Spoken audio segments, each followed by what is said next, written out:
Hello, everybody, and welcome to The Night Owl, a show that we do twice a week where we talk about all the latest in pop culture news, TV and movie reviews, gaming news, and just the general conversations of the day. For those who don't know me, I'm Price of Reason, and with me, as always, is my co host, Professor R2. How's it going, Professor? Oh, it's going all right. Glad to be here this evening. Busy day, but that's all right. I'm here. We can talk about whatever crazy crap happened today, Price. Before we start, I want to tell you that I was really proud today. I remembered that last time I managed to show you that secret Star Wars article, and I Yes. was I was so happy because I feel like I surprised even you. Like you weren't expecting me to pull out I, a secret I I deleted was article.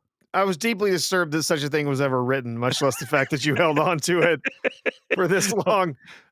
I was waiting all these years that I could finally shed a light on that. It literally sat in my on my computer for I don't know. I'm trying to think. That was 2019, so 6 years. 6 years. That's how long it took. But yeah, I'm happy I was able to share it with everybody. Really a special moment for me. Really hard to believe it was that long ago that movie came out. It seems like just yesterday that crap came Oof. out, but no, it has been a long time. There was news about the Acolyte today. Did you see any of that? Something about it costing even more money than we ever thought, which was already a lot, or something like Yeah, that. yeah. So they basically they finally got all the tax returns and all that stuff back and showing that it did actually cost like $220 million to make that steaming pile of garbage, and that didn't count any of the money that they spent on the marketing. So it was, it well, it cost more than it cost over 250. And then after they got their whatever tax rebates and stuff from the UK government, then it was like 220, 221, something like that. So yeah, it was over 250 million. I think a lot of us had assumed that is Phobos, but actually having the your receipts, oh my god, that they burned. That I mean, that's more money than like big tentpole movies spend. That's more than they spent. It's more than they spent Such a on waste Superman. over It's more than they such a piece spent of on. crap. Yeah, I mean, it's wild that's. I mean, a lot of people have jokingly said, "Oh, hey, it's a bit of money laundering, whatever." I don't think that's a joke at this point. I think that's the only thing that could possibly explain spending that kind of money on that, and then, of course, it being an abject failure, and of course, the show was canceled. It cost that much? Good grief. I mean, Yeah. the fact that they spent so much money on that. I Yeah. always think of Godzilla -1 and how that cost like $15 million to make. All these people should be super ashamed of themselves. Ah, it's If you're absurd. making like a series that costs like 15 times, you could make like 15 Godzilla -1 with, you suck. I mean, at that price, we're talking about every episode costing more than an episode than a single Godzilla -1. Every episode costs that much. I mean, I'll tell you another thing. I think that if like you have, let's say, $25 million, it's even more. But let's say you have like $250 million, you could take 10, you know, filmmakers, hopefully not the crappy ones that they usually employ, but actually give a chance to 10 filmmakers to make films. See if maybe somebody can come up with something original or interesting. Uh, we don't see enough of that. We don't see enough showcasing of these kind of budgets that aren't necessarily like $500 million per movie. Try to build a community of filmmakers. Start off by giving them these kind of chances for hungry people with new ideas. Let let's see what they can do. I don't care if you do a competition. I don't care what you do. Just let them have these budgets. See what they can make. I'd be interested in seeing that. What they spend their money on that. That's so embarrassing that they gave Leslie Hedland $250 million. She had no credentials whatsoever. Nothing that would justify a budget like that. And Nothing yes, at for all. everybody in the chat, I've met her in person and talked to her. I'm not saying she was a bad person when I met her. She didn't seem like the worst person. I didn't sit there and think, man, like, this lady, like, she's just a fountain of knowledge, like in film and whatever. Yeah. Yeah, she worked for people who were important in the industry, and maybe she's not like a complete bonehead. I mean, I talked to her and she sounded, you know, just all right as a person, but I never got the impression. Yes, I met her when she was younger, but let me tell you something. If you met me when I was young, you'd even be more impressed with me then than you are now. Well, that was a terrible thing to say because I don't think anybody is impressed with you. And I'm saying, as much as you're, sorry, I just choked Sorry. on myself laughing at myself. Choking on your rage. What I'm trying to say is that as much as nobody's impressed with me right now, then maybe you'd be a little more impressed with me. That's what I wanted to say. In any case, I would still give you this feeling that I have at least some kind of vibe or charisma or edge or something. This lady didn't feel like she had anything. And I don't recall her saying anything that gave me the impression that she knew anything about like science fiction or Star Wars or anything. I'm not saying it should have come up in a conversation, but imagine I'm just sitting there and we're shooting the breeze about movies, which is something that she's into. I don't remember Star Wars conversations. Yes, it's been many years. I can't tell you every single thing we talked about. It was some random night 20 years ago or whatever it is, but 17, 18, whatever it is. In any case, what I'm saying is, she did not seem like the kind of person that you'd give $250 million to to produce, write, and No. direct a show. No, she did not have. If you're giving that money to Francis Ford Coppola, it, okay, yeah, we got it. We understand why. You're giving that kind of money to any number of creators that we have seen come up since the 60s and especially in the 70s, who have made some of the greatest films we've ever seen. 250 million. Okay, got it. Understand. We understand why you give it. You're giving that kind of money to somebody who's literally never made their own like TV series, film project, anything like that. Anywhere close to what you're making there. I mean, and we saw Kathleen Kennedy do this multiple different times, right? Offering movies and stuff to people, and they're like, "Oh yeah, we're gonna give you. Oh, what have you done? Oh, I made documentaries that make men uncomfortable." Right? I'm gonna direct the next Star Wars movie. What? Right. It's insane. And we've seen it on the Marvel side too. We saw it where they're giving these people, these projects, but 100 million, $200 million projects when they've never done anything that would justify saying, "Sure, this is a good investment." It's just ridiculous. It's so bad. It used to be that you have to build yourself in some cases. You did. You make a movie for a smaller budget. You do projects, you start getting bigger jobs and bigger jobs and bigger jobs, and eventually they're like, okay, he's ready. Now he can make this film, and maybe we can give him $50 million. The fact that Leslie Hedland had a budget of $250 million, I don't care if it's for its 8 episodes or whatever it is. The fact that they said yes, we're going to give this lady $250 million is outrageous. Even if let's say maybe that wasn't the budget she was given. Maybe she blew her budget like crazy, which I think she did. I don't think they probably agreed to that much. I think the budget went way over what they were expecting, and that's part of the reason that the show is not coming back. But it was like a sunk cost thing for them at that point. They're like, "Oh, what do we get if we don't have anything to show for it? We've just thrown away, however much, 150, 125." But if they agreed to a budget of even half that, that's still ridiculous. Absolutely. She done nothing to justify that, nothing to say, yeah, we can trust that this person knows how to handle that budget, knows how to make this show that's heavy with special effects and all that stuff. There's absolutely no evidence whatsoever. And again, I am not saying I don't know Leslie Handle. I've never met her. I'm not saying she's a bad person.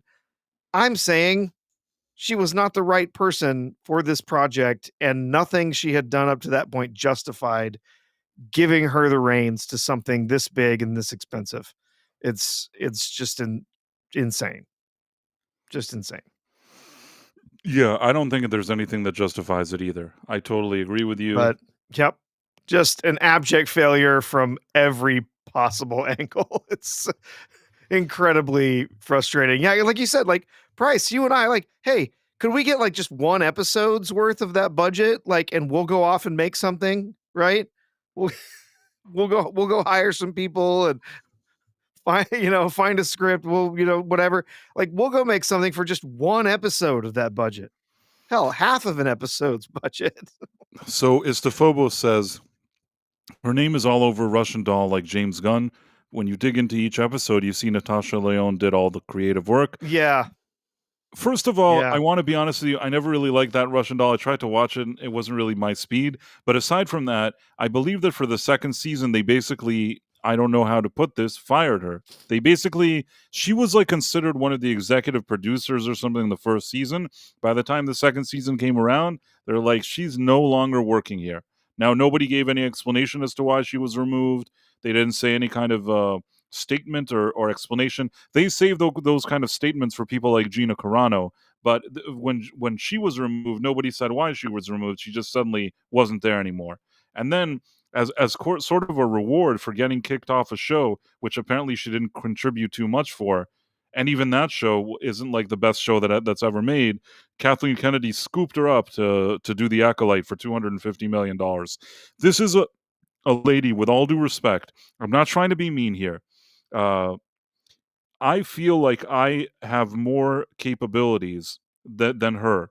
Meaning, I could probably write something better, direct something better. I could probably do anything she does better than she does. Okay, and unfortunately, I didn't have a job for like Harvey W. and didn't have that kind of connection. But the reason why she actually started getting her career, on some kind of path was she worked for him, made the right contacts, gradually got a few things. She put like together some play in uh in New York City, and she managed to like get some people to go look at it.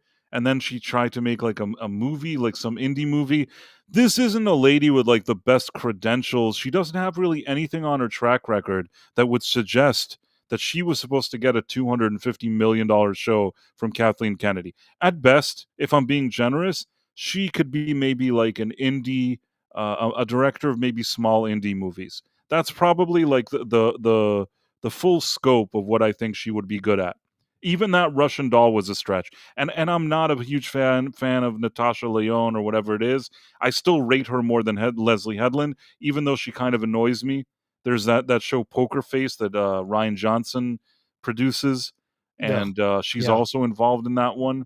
And I don't know, she just always seems to pretend she's Peter Falk, and it kind of annoys me. But that's a whole different story. I don't know how we got to all of this. We had other things to talk about. How do you? Oh, Yeah, no, that's all it's the right. Phobos. Yeah, we do over on Rumble, we got a rant, and we also got some gifted memberships over on YouTube. Okay, let me see what's going on YouTube. This sounds very important. Oh, robot robot head says is a that's an ex-lover of Leslie's. Price would know. Oh Okay, yeah. okay. Uh, So first hey of there, all, robot head. it's the Phobos sent 5 Price of Reason live gift memberships. Let me highlight this. I actually tweeted about Robot Head this week.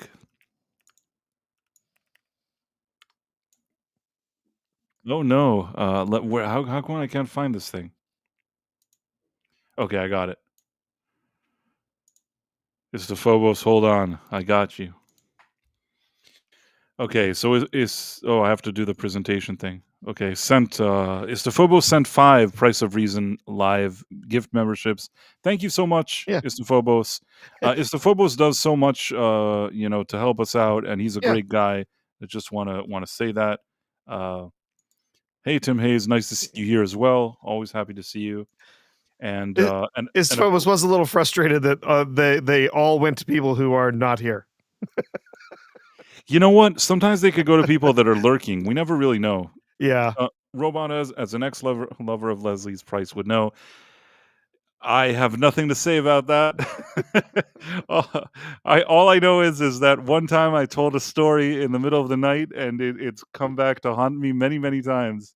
It's the story that never leaves. And really, I thought nobody was listening. That's the funny thing. I think that the only reason it got out is because a guy called Melvin Deeply clipped it and then sent it to everybody he knew. And then suddenly everybody was asking me about it. I'm sure they didn't watch the actual stream. I knew when I was doing it that they weren't there watching it. So I was surprised how this got out. But it is what it is.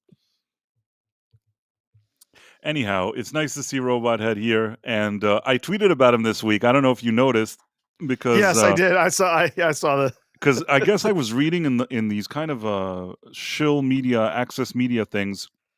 They kept trying to play up how successful Jimmy Kimmel is, and they're like writing articles. They're like, "Man, his video that he clipped that video that he's talking, about his return. It got 13 million views." And I remember that Robot has like he's done some Star Wars videos that have got done these kind of numbers. And mind you, Robot Head doesn't get paid $17 million a year. Okay, if you're getting $17 million a year and you posted one video after like the controversy with the president of the United States and you reach like a Robot Head number, I don't see how that's like no discredit to Robot Head. I'm just saying Robot Head doesn't have $17 million or the president talking about him. So I guess I'm saying that Jimmy Kimmel, I don't see what his big achievement is. Do you know what I'm saying?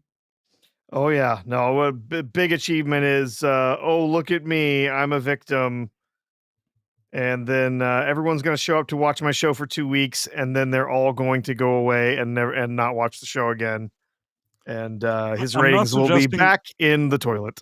I'm not suggesting that it was an easy achievement for Robot Head to do, but I'm just saying that Yeah. people in our circles outperform Jimmy Kimmel. That's what I'm Yep. saying. No question. I mean, of course, I don't think a lot of people in our circles have that kind of number on a video. I'm trying to think that maybe, Drinker maybe has something, maybe Nerdrotic. I haven't looked in a while. I don't really remember their numbers, but I'm saying like there are people that have followings that have like maybe a video that has that, but the way that they were talking about it as though he won the Olympics or something, it's like, yeah, I mean, the amount of money that goes into his shows, the fact that he has like 100 people working for him, that he has like a whole theater, that he gets paid $17 million a year, that was a controversy that people were hearing about all over the world. That the president of the United States is talking, maybe shouldn't even be talking about this guy. That's such a kind of gives him so much of an edge, and at the end, like his big win is he got like the 13 million. So just a strange situation. Istophobos said that, yeah, yeah. Phobos says, You, Robot Head, you were my very first YouTube subscription. I just wanted you to know that. I feel like Robot Head is probably already gone like to a bar. Like by the time you wrote that Istophobos, he's probably drinking like, he's yeah, not drinking Foster's because I already understand that in Australia, Foster's isn't Australian for it's beer. no Australian for beer. Right. No. You know what's funny? I have to tell you a secret. There next to where I live, there's an Outback Steakhouse. This is a true story. Every time I go to Outback Steakhouse, I take pictures of it and I send Robot Head. Neither he nor I know. Neither he nor I know why I'm sending him these photos. I think that I send it to him because I know he's going to get a kick out of it because it's like it's very cheesy. It's like first of all, it says things, obviously Foster's isn't like that popular in Australia. In addition, they actually write that they have like shrimp on the Barbie, and I know that is not what they say in Australia. It is very much like an American spin on trying to make it seem like it's Australian, and I send him Yeah. pictures of the menu. Uh, Robot Ed, it's true. It's true. Like I always feel bad later. I'm thinking to myself, like I wrote to him this week after I sent him a bunch of pictures. I wrote, "You're my token Aussie friend." Like I have to send you the pictures. Uh, but you know what? He's a good sport about it. I do think it intrigues him. So that's just a funny situation. And yeah, I mean, the one thing that I think that that especially during the time that you know Robot had started his videos and doing all that stuff, it's that his editing is really good, and it really added a lot of legitimacy to the type of arguments that people were thinking about. All those kind of Last Jedi and terrible Lucasfilm productions. But I think that his way of presenting it was just really, really good. To this day, I wish I could edit the way Robot had edits, but what can I do? Well, you edit well enough that some other people seem to be copying your work. I'm trying to Well, think. we don't need to go there. I think I know what you mean. Robot had promised me promised to buy me dinner there. That's all true. I don't know if I promised that I would buy it. No, but I'm just kidding. Obviously, if you were here, I'm buying the dinner. Yes, I'm absolutely on board for that. So, Istaphobos, thank you for the 5 Price of Reason Live gift memberships. Always appreciate you, Ista. And yeah, so I don't know. Today was a strange day. There was something. I guess that Trump now has targeted Obama. Did you notice that? I saw a little bit about it, but I was wondering, like, well, what did you see about it? Because I mean, I've been quite busy today, so yeah, I haven't gotten a chance to see Well, a whole first lot of of all, it. there was that whole auto pen thing yesterday, which was kind of funny. Did you see that? I don't think I did. No. Okay, this is kind of funny. Yeah, share Let me away. see if I can find it. Not only is it funny, like the White House themselves posted this. Like, so Trump basically put together. He put together a special presidential hall of fame in the White House, where he posts like presidents' portraits. Did you see that? I think I saw something of it. Do you have something to share? Because Yeah, let me that see way, if I can yeah. find Well, it. I want to find the official White House one. Give me a second. Okay, this is it. The funniest part is that it's like the White House posted it. Uh, so for start, I'll just show a video of it because that's good to show. yeah. I'm sharing it. If nobody's seen it, this is kind of funny. You're about to see the Hall of Fame. Oh, I'm not seeing it. You're about to see it now. Oh, okay, there we go. So it's the Hall of Fame. Are you ready? Portraits of presidents at the Okay. White House.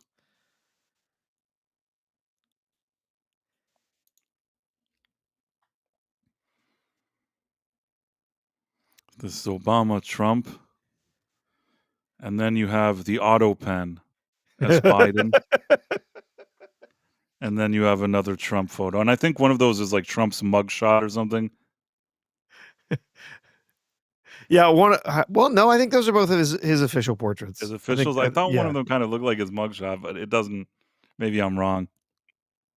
Yeah, I think those are both his official portraits.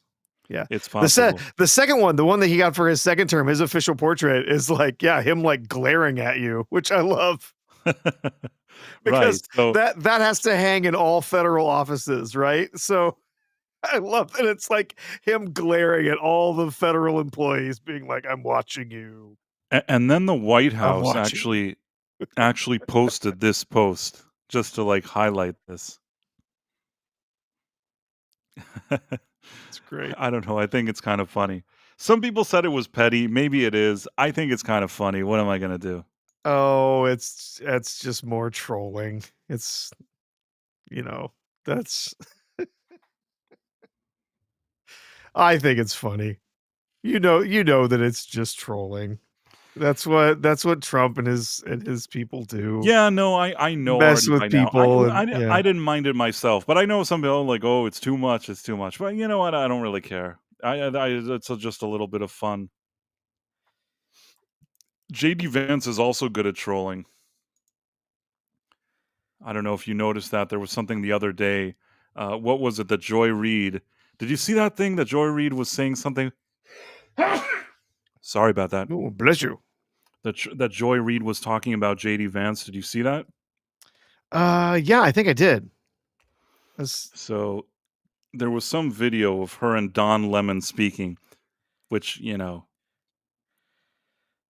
God, I'm so glad she's not on the air anymore.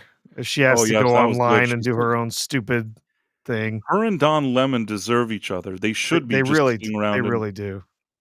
They really so let do. me see this. As smart as I know my ass is, Ketanji Brown is smarter.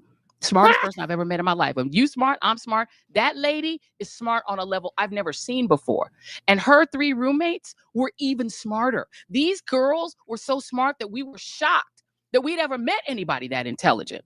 And Amy Coney Barrett, on the other hand, is a Supreme Court justice just like Ketanji, even though her qualifications are minuscule compared to Ketanji's. Maybe that's the affirmative action we've been getting. White people who are essentially mediocre in scale compared to a black person getting the spot because they wanted a conservative. Maybe the way that JD Vance got into Yale is because they were tired of just letting in white men from New York, from Choate, from all the elite schools, and they wanted an Appalachian white. That's how that man got into Yale, I promise you. Same thing with Ron DeSantis from a small town in Florida. They wanted to just get out of the New York, DC matrix, Massachusetts matrix, and let somebody into Harvard and Yale who came from a different place. He came from God, Florida. she's a Maybe that's dumbass. also affirmative action and DEI. So Appalachian before white y'all is start such a going crazy strange about thing. DEI just meaning they let black people in just on the basis of Oh, being black, think a such little more dumbass. critically. And think about the fact that it's also disabled people, military veterans, people who come from Appalachia, white folks who come from Alaska and different places that they don't normally come from, indigenous people, Latinos, Asians. And the last thing I'll say about this, for all of y'all people on Fox that are going to clip this because y'all mad about affirmative action, because yes, I embrace affirmative action because I belonged at Harvard and I was smarter than all the legacies I went to school with. If you who belong only there, were you didn't need because they were affirmative rich and their action, you parents had a dumbass. name on one of the buildings and they didn't go to class and I did. So I'm just going to let y'all know that we see affirmative action as these schools searching for people they wouldn't have ordinarily found without deliberately looking for us. They would have just let the same mediocre white men from rich families in. But instead, they let me in. And because of that, you now have the ability to attack me, right wingers. You have the ability to know who I am when I don't know who most of y'all are. But you know me because affirmative action brought me your way. Tell the Lord, thank you. Be grateful for all that God has given you. God knows what God is doing. She a smart, smart lady. She's probably black. Good God. It's She definitely can black. try and reframe that all she Joy! wants, but we know exactly how affirmative action works because it's been around for quite some time, and we know exactly how affirmative action worked, especially when it came to admissions at schools. No, you did not get in because you were smart. You got in because the color of your skin, and they wanted to be able to balance out their their racial quotas and stuff for people. They lowered the standards for you, sweetie. That's how it works. It's not that they go, oh well, we're going to go out and find these people we would have overlooked otherwise. No, in fact, what you did, you probably didn't take a seat from some rich white man whose daddy gave money to the school. You probably took a seat from an Asian who had better grades than you, worked harder than you, and deserved to be admitted, but wasn't because they were Asian. That's where you got your seat from. So just so you know, Joy, because I'm sure you're listening. I'm sure she listens to the White Owl, the Night Yep. Owl, the White Owl. I don't even know how it came out because of this lady and her stupid white appellation. It came out the White Owl. Just That, absurd. It's ridiculous. that It's is absolutely hysterical. We should write the White Owl on our next thumbnail. ridiculous. I wonder what people would think. Uh, that was a strange Freudian slip. Yep. So JD Vance took the clip that she was talking, and this was his response to it. Like he quote tweeted it and put his meme in it. I think it's kind of funny. Oh yeah. Oh no. He completely like he laughs at the memes and stuff. He thinks they're hilarious. He thought that the presentation of him in the this season's episodes of South Park was funny. right? Like had a good laugh at it. Like he can laugh at himself. He doesn't have a problem with that. And it's it's just funny that Joy Reid. God, cannot stand The dead man says, can't "I am the stand white Comey. owl." I never. The thing is that after all this time, I never thought of saying the white owl, and and now that I said it, it makes me laugh. I mean, I wouldn't change the name of our show to that, but for some reason, I find it funny, and I don't know why. That's probably what Joy Reid calls this show. Yeah. Yep. Man, it's the white owl. It's the people on the white owl. That's Yeah. funny. In any case, I thought that this whole interaction was pretty funny. But no, today there was something that I think that Trump wanted to charge. Am I wrong on this? That he wanted to charge Obama with treason or something like that? There's also all this stuff going on with like Comey. Yeah. He's been indicted. Some people are calling a little foul on it simply because like they might not actually have anything yet, but they needed to go ahead and indict him so that they could restart the clock for statutes of limitations on whatever the crimes were. But there have been I believe there's been some declassified emails. I think that might have been what he was talking about when he was talking about Obama. There's been some declassified emails or something that have shown that basically like Obama was communicating with Comey and like essentially agreeing with and allowing the or not allowed, but like pushing forward the Russia hoax and everything, which is what they're kind of going after Comey for. I mean, I don't know what's going to come out of this.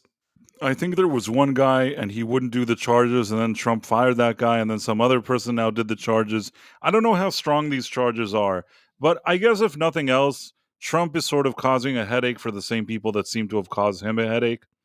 I assume that that's what's happening. Welcome back. Breaking right now. Tonight, a major update to a story we brought to you earlier in the hour. A grand jury has just handed down an indictment for former FBI Director James Comey. The Justice Department accuses Comey of lying to Congress while under oath back in 2020.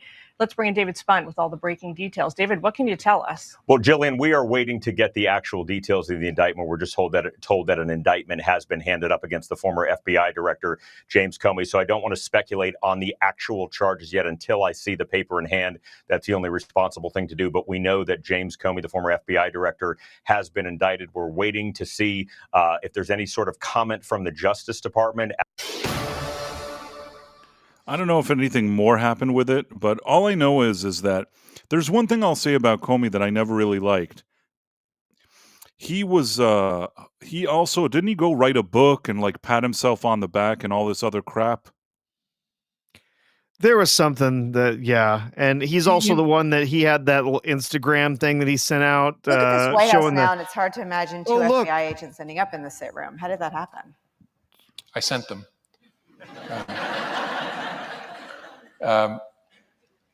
Something I probably wouldn't have done or maybe gotten away with in a more organized investigation, a more organized administration, in the George W. Bush administration, for example, or the Obama administration. The protocol, two men that all of us have perhaps increased appreciation for over the last 2 years. And in both of those administrations, there was process. And so if the FBI wanted to send agents into the White House itself to interview a senior official, you would work through the White House counsel, and there'd be discussions and approvals and who would be there. And I thought it's early enough, let's just send a couple guys over. And so we placed a call to Flynn, said, hey, we're sending a couple guys over. Hope you'll talk to them. He said, sure. Nobody else was there. They interviewed him in a conference room at the White House Situation Room, and he lied to them. And that's what he's now pled guilty to. What did he think they were coming over there for? I don't think he knew. No, we didn't tell him. Just said, we got sending over a couple of agents. I want to ask you some questions. I didn't have this conversation. My deputy director did, but hope Hope you got a few minutes you can sit down and talk to them. And he said, sure.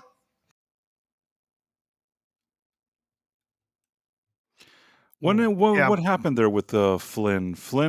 What do you remember? Yeah, what he was charged with lying to, I can't remember exactly, but yeah. And then there was the primary thing that's happening with Comey right now. Again, I was saying earlier, like he's the one, he posted the Instagram photo. Oh, look, somebody arranged some shells on the beach, and it said 8647. Oh, yeah, Right. asshole. But essentially, he's being indicted on 2 counts of making false statements and as well as obstruction. And it's all has to do with the Trump-Russia collusion thing that ended up what it cost us $30 million for this whole ridiculous investigation that took all those years and distracted the administration from being able to do all sorts of different stuff with all of the petty little investigations and stuff that they were doing. And then in the end, it was a complete falsehood. It was completely made up. And was just ridiculous. Yeah. I see. This is a clip. I'm just wondering what this is. Do you stand by your House testimony on March 20th that there was no surveillance of the Trump campaign that you're aware of? Correct. You would know about it if they were. Is that correct? I think so, yes. Okay. So is that the lie they're talking about? I'm not entirely sure. I thought it had something to do with something he said to Ted Cruz. So again, I would have to go look it up. I'm kind of looking through here, trying to see. And then there's this, I guess. He posted this maybe today. What they did to this country in 2016, starting in 2016, but going up to 2020 in the election. They tried to rig the election, and they got caught. And there should be very severe consequences for that. When we caught Hillary Clinton, I said, you know what? Let's not. This is old, but Trump, I guess, reposted it today. Ex-wife of the president, and I thought it was sort of terrible. I let her off the hook, and I'm very happy I did. But it's time to start after what they did to me, and whether it's right or wrong, it's time to go after people. Obama's been caught directly. So people say, oh, a group. It's not a group. It's Obama. His orders are on the paper. The papers are signed. The papers came right out of their office. They sent everything to be highly classified. Well, the highly classified's been released. And what they did in 2016 and in 2020 is very criminal. It's criminal at the highest level. So that's really the things you should be talking about. I know nothing about the other, but I think it's appropriate that they do go. May I ask you about that, Mr. President? Tulsi Gabbard has submitted a criminal referral to the Department of Justice. From your perspective, who should the DOJ target as part of their investigation? What specific figures in the Obama administration? Well, based on what I read, and I read pretty much what you read, it would be President Obama. He started it. And Biden was there with him, and Comey was there, and Clapper. The whole group was there. Brennan, they were all there in a room. Right here, this was the room. This is much more beautiful than it was then, but that's okay. I have nice pictures up. They came out of the vaults. They were there for 100 years. This is much more beautiful. We have the Declaration of Independence now in the room, which wasn't here. I guess people didn't feel too good about putting it here, but I do. But you know what? If you look at those papers, they have them stone cold, and it was President Obama. It wasn't lots of people all over the place. It was them too. But the leader of the gang was President Obama, Barack Hussein Obama. Have you heard of him? And except for the fact that he gets shielded by the press for his entire life, that's the one they look. He's guilty. It's not a question. I like to say, let's give it time. It's there. He's guilty. This was treason. This was every word you could think of. They tried to steal the election. They tried to obfuscate the election. They did things that nobody's ever even imagined, even in other countries. You've seen some pretty rough countries. This man has seen some pretty rough countries, but you've never seen anything like it. And we have all of the documents. And from what Tulsi told me, she's got thousands of additional documents coming. So President Obama, it was his concept, his idea, but he also got it from crooked Hillary Clinton. Crooked is a $3 bill. Hillary Clinton and her group, the Democrats, spent $12 million to Christopher Steele to write up a report that was a total fake report. It took 2 years to figure that out. But it came out that it was a total fake report. It was made up fiction. And they used that. Now, the one thing they weren't able to do was, and probably the only thing I respect about the press in years is the press refused to write it before the election. They refused to put it in. The Steele report was a disaster. All lies, all fabrication, all admitted fraud. She paid $12 million and the Democrats for that report to a wise guy named Christopher Steele. He wrote a phony report, and they wanted to get that report in before the election. And I'll tell you what, I talk about all the time, the fake news, how bad it is. But in this case, They wouldn't do it. They saw it, they read it, and they said, we don't believe it. And it was only after, substantially, like a month and a half after the election, that it got printed, and it was a big whisper. It was just like a bang of nothing. I like Because the Tulsi. election had ended. If that report had gotten published by the New York Times or somebody, and I respect the Times for maybe only this, because they're crooked as you can be. They're a terrible paper, a crooked, corrupt paper. But for this one moment, they said, this is bullshit. We can't put this in.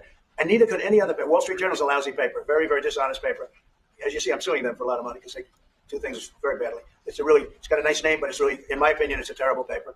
And it can be corrupt. But just so you know, they didn't take the Steele report. It was the Dossier. Remember the famous Dossier? I called it the fake news Dossier. That was the one with the pee tape. And I'm amazed. They had 2.5 months. It was finished. Right, they said that he 2.5 peed months. on a That was supposed bed. to be Or what was going to happen. And they it got said that published a there couple of months were after the ladies election. of the night And frankly, peeing nobody on cared too him. much about it. But that was a big thing. I We don't caught Hillary Clinton. We caught Barack Hussein No, I'm Obama. serious. They're the The ones whole, that- the yeah, many, whole many people under sensational them. thing with Susan that Rice, tape, with they're that all there. dossier, which The names are all there. I And I guess they suppose think isn't they're going to put true. this in The classified whole information, narrative and nobody will ever was see it that again. But it doesn't work that way. Putin apparently It's the most had unbelievable thing I think I've ever installed read. So secret you wanna cameras take a in look at that in his and hotel stop talking rooms. about nonsense, And because since he this is invited mixed a up. lot of Never ladies has a of thing the like this night that happened would in the pee history on of our him, country. And by the he way, had it morphed into the 2020 race. footage And the 2020 race was of rigged. him getting it was a peed rigged on election. by ladies And of the because it was night, rigged, we have millions and of he people in our didn't want country. it to get out, so We had that's how inflation. We he solved had the him. inflation It problem. became a Russian Millions and agent. millions of people came into our Yeah. country because of that. Uh-huh. And You know what? People from gangs and For from some jails and from, reason, mental I institutions. feel like if those people that we don't want in our country, people that we're I getting for out. some reason Dangerous don't people. think he would 11,888 do anything. I don't think murders. he'd care. Many of like, them, 50%, more than 50%, murdered. I more don't than think one that such a tape person. I hate to exists, say but this I with such a tend to distinguished think guest, that but, somebody they asked me a had it. question. He'd just Gotta be answer like, the question. whatever. No, Barack Hussein Obama is the ringleader. Hillary Clinton was right there with him, and so was Sleepy Joe Biden, and so were the rest of them. Comey, Clapper, the whole Used group. of water And they tried to sport. rig an election, Yes. and they got caught. And then they did rig the election in 2020. And then because I knew I won that election by a lot, I did it the third time, and I won in a landslide. Every swing state won the popular vote. But I won that all. I mean, we know that it's already over, but the interesting thing is that he actually highlighted this and wrote treason and posted it today. The question is, did he just post it because of Comey, or is this also now implying that has his sights on some of the other people that were talking there? Yeah. So this is the actual indictment. We have 2 counts. Count 1, false statements within the legislative branch. Count 2, obstruction of congressional proceedings. So on count 1, it says, on or about September 30th, 2020, in the East District of Virginia, the defendant, James Comey, did willfully and knowingly make a materially false, fictitious, and fraudulent statement in a matter within the jurisdiction of the legislative branch of the government of the United States by falsely stating to a U.S. Senator during a Senate Judiciary Committee hearing that he, James Comey, had not authorized someone else at the FBI to be an anonymous source in news reports regarding an FBI investigation concerning person 1. So person 1 is somebody who is, obviously a witness in this, right? 2, that statement was false because, as James Comey Jr. Then and there knew, he in fact had authorized person 3, another witness in the case, to serve as an anonymous source in news reports regarding an FBI investigation concerning person 1, all in violation 18 U.S.C. 1000 A2. So let me look at the second page here because that has the other count on it. Count 2, obstruction. On or about September 30th, James Comey did corruptly endeavor to influence, obstruct, and impede the due and proper exercise of power of inquiry under which an investigation was being had before the Senate Judiciary Committee by making false statements and misleading statements before that committee. All in violation 18 U.S.C. 1505. So that is, that was published. That's been signed by U.S. Attorney Lindsay Halligan. So that was those are the two different counts that he's being indicted under. If proven, this could mean up to a decade in prison. Actually, I think it could be several decades in prison. Actually, if on both counts, if I understand correctly. I suspect that this thing isn't going to put this guy in jail for 70 years, but I think that if they can prove that he did anything, maybe he'll get like a little time. I don't think he's going to be sitting years of anything, personally, but I don't know. How strong do you think this case is? I don't know. I really don't. I think that if they're bringing this, they probably have some receipts. It sounds like they've got a couple of witnesses who are willing to go on record, right? They probably, and if they have that, they probably already have some kind of sworn deposition from them. And so then, I don't know. I guess we'll see.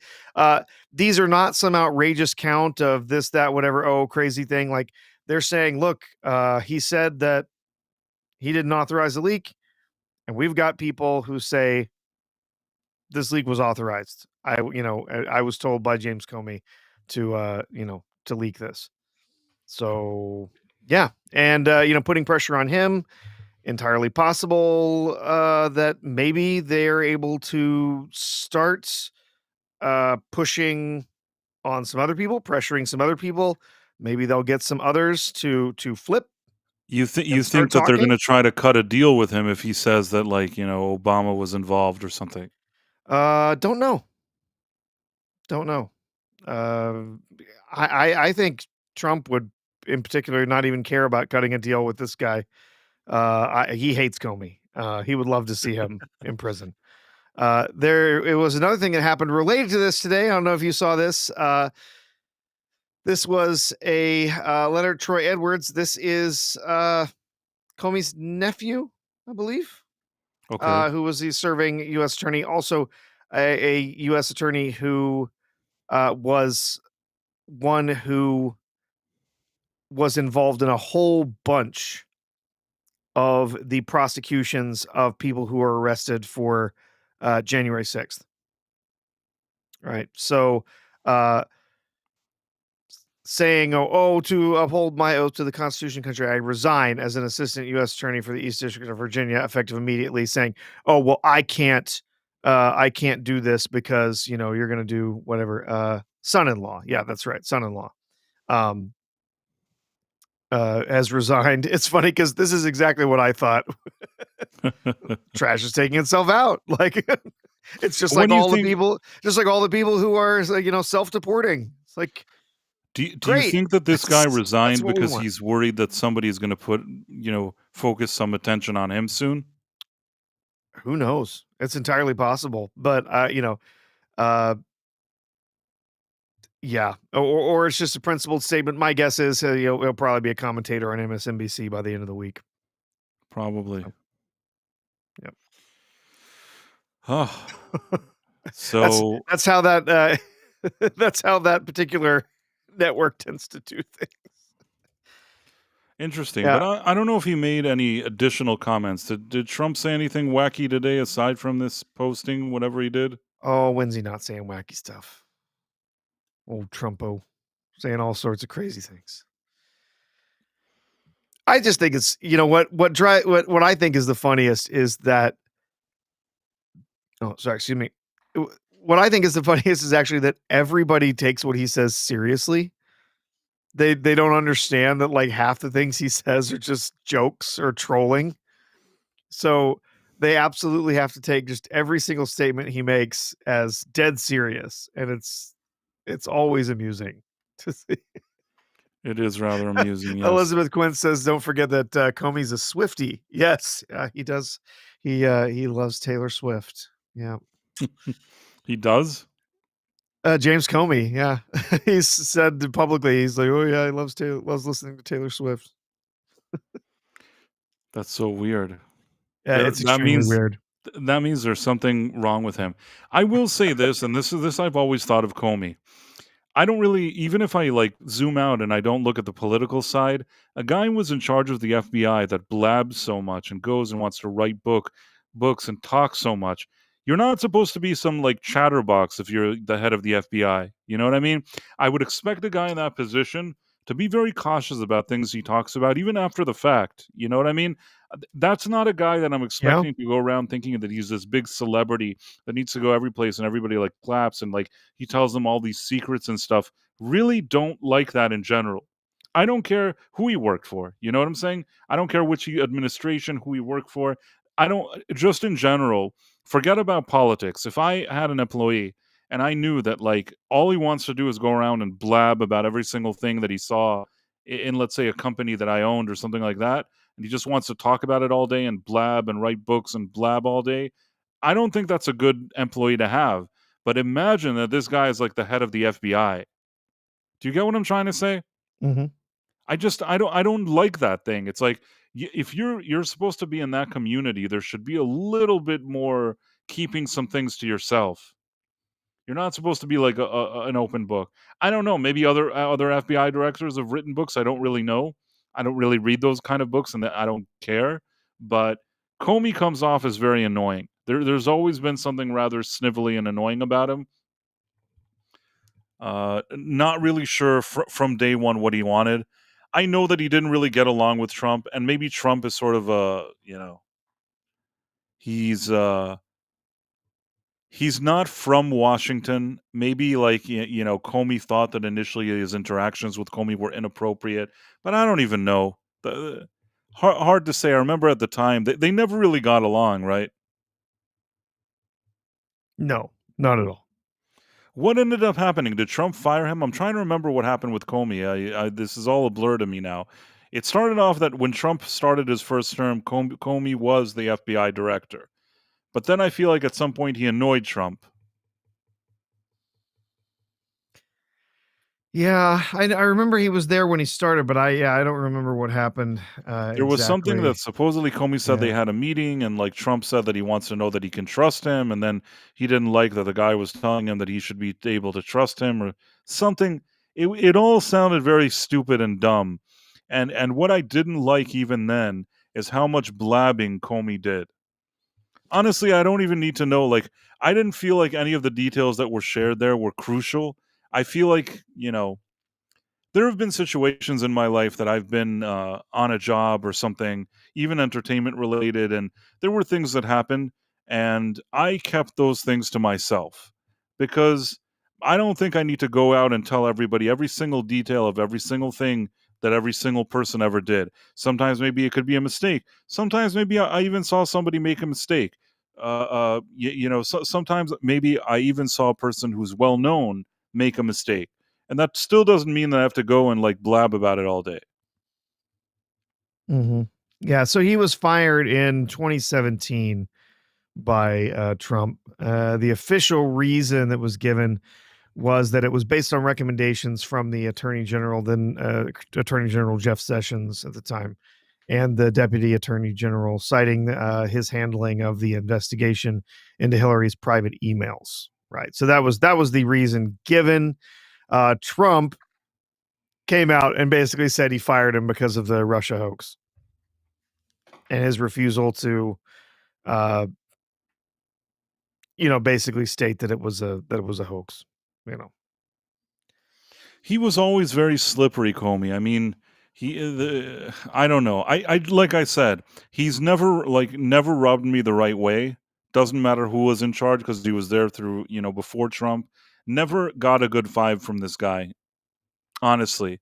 So I'm positive that Trump is probably difficult, and I'm not saying that everything he did was good, but just my own instinct that regardless of Trump, I never really liked Comey, and I don't think that my opinion about him has improved over time. I think, however, I felt about him, that's how I feel today.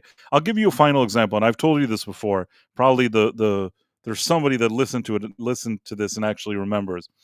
I was once offered by a publisher. It was an initial conversation, if I was willing to sort of maybe write a book where I talk about a lot of stories of situations that I worked with celebrities, and maybe I saw things that were quote unquote juicy. Do you know what I'm saying? That I could maybe write or do whatever. And I never followed up on that conversation. I even told the people that said that to me, we were supposed to discuss something else, and somebody mentioned that, and I said that I wouldn't feel good about something like that. That wouldn't feel right to me.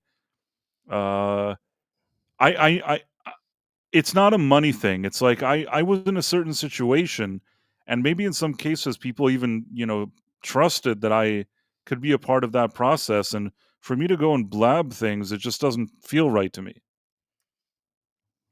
Do you get what I'm saying? No, absolutely. Yeah.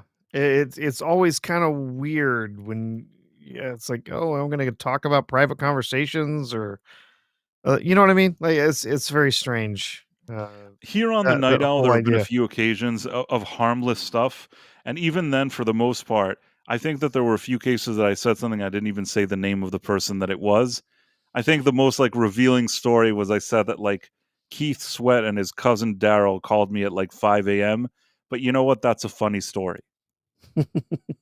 Or 5 or 6 a.m. or whatever it was, and woke me up in the morning. That was a funny story. I don't feel like anybody got hurt from the story of like, of Keith Sweat. Maybe even that one I shouldn't have said anything, but I feel like if he heard the story, he probably would think it was funny. So, plus there was only 3 people listening, and who knows even. I don't think anybody ever clipped that one. But do you remember it, Professor? Yeah, I kind of remember you telling me that one. Right. So, strange things happen. They do. Yeah. That actually wasn't the strangest thing that happened to me, but it's one that I just felt it was like, it's not a big deal. I feel okay about it. And even then, there's certain details that I keep to myself. I don't tell every single thing. Like it's not it's not my goal to go and just like, talk shit about people or whatever it is. Sorry, Sean. Yeah. So back to why am I telling you all of this is that Yeah. if just because I encountered some rappers like and R&B singers and some, celebrities doing strange things and I thought to myself, oh, that's something I want to keep to myself. James Comey is in charge of the FBI and he's like going around writing books and blabbing all day. I guess that's the contrast I want to show you. Well, he's got to make his money somehow, right? Maybe if he would have been just doing, gotta make his nut. maybe he was more focused on actually doing his job. He wouldn't need to look at like writing books about how great he is or whatever it is. Hey, it looks like we missed a super chat a little while back from the Dead Man. Oh, I'm sorry, the Dead Man. Yeah. I hope you're still here and you didn't run away. So I see it now. Okay, let's see. I have to share it because it is a super chat. So technically, I have no choice here. The story that will haunt me forever. Okay. So, where am I? The Dead Man for $1.99. Thank you, The Dead Man. The Dead Man is a friend of the channel. Price laid down with the enemy Leslie Hedland. Well, what can I do? She did and he's a Dead Man has given us another one, so he's definitely still around. Oh, still around. Phantom Luck, Chatterbox Comey. He is a chatterbox. Yeah. Like, I expect the person that's in charge of the FBI. I don't know if anybody understands what I'm saying. That's a guy that I want him to be one of those like Cary Grant guys that says like one word in an hour. I don't need to see him like go on like these talk shows with these ladies and whine about shit. You know what I mean? There's something about it that doesn't say FBI director to me. Personally, that's just my opinion. Let's see what else he's got for us.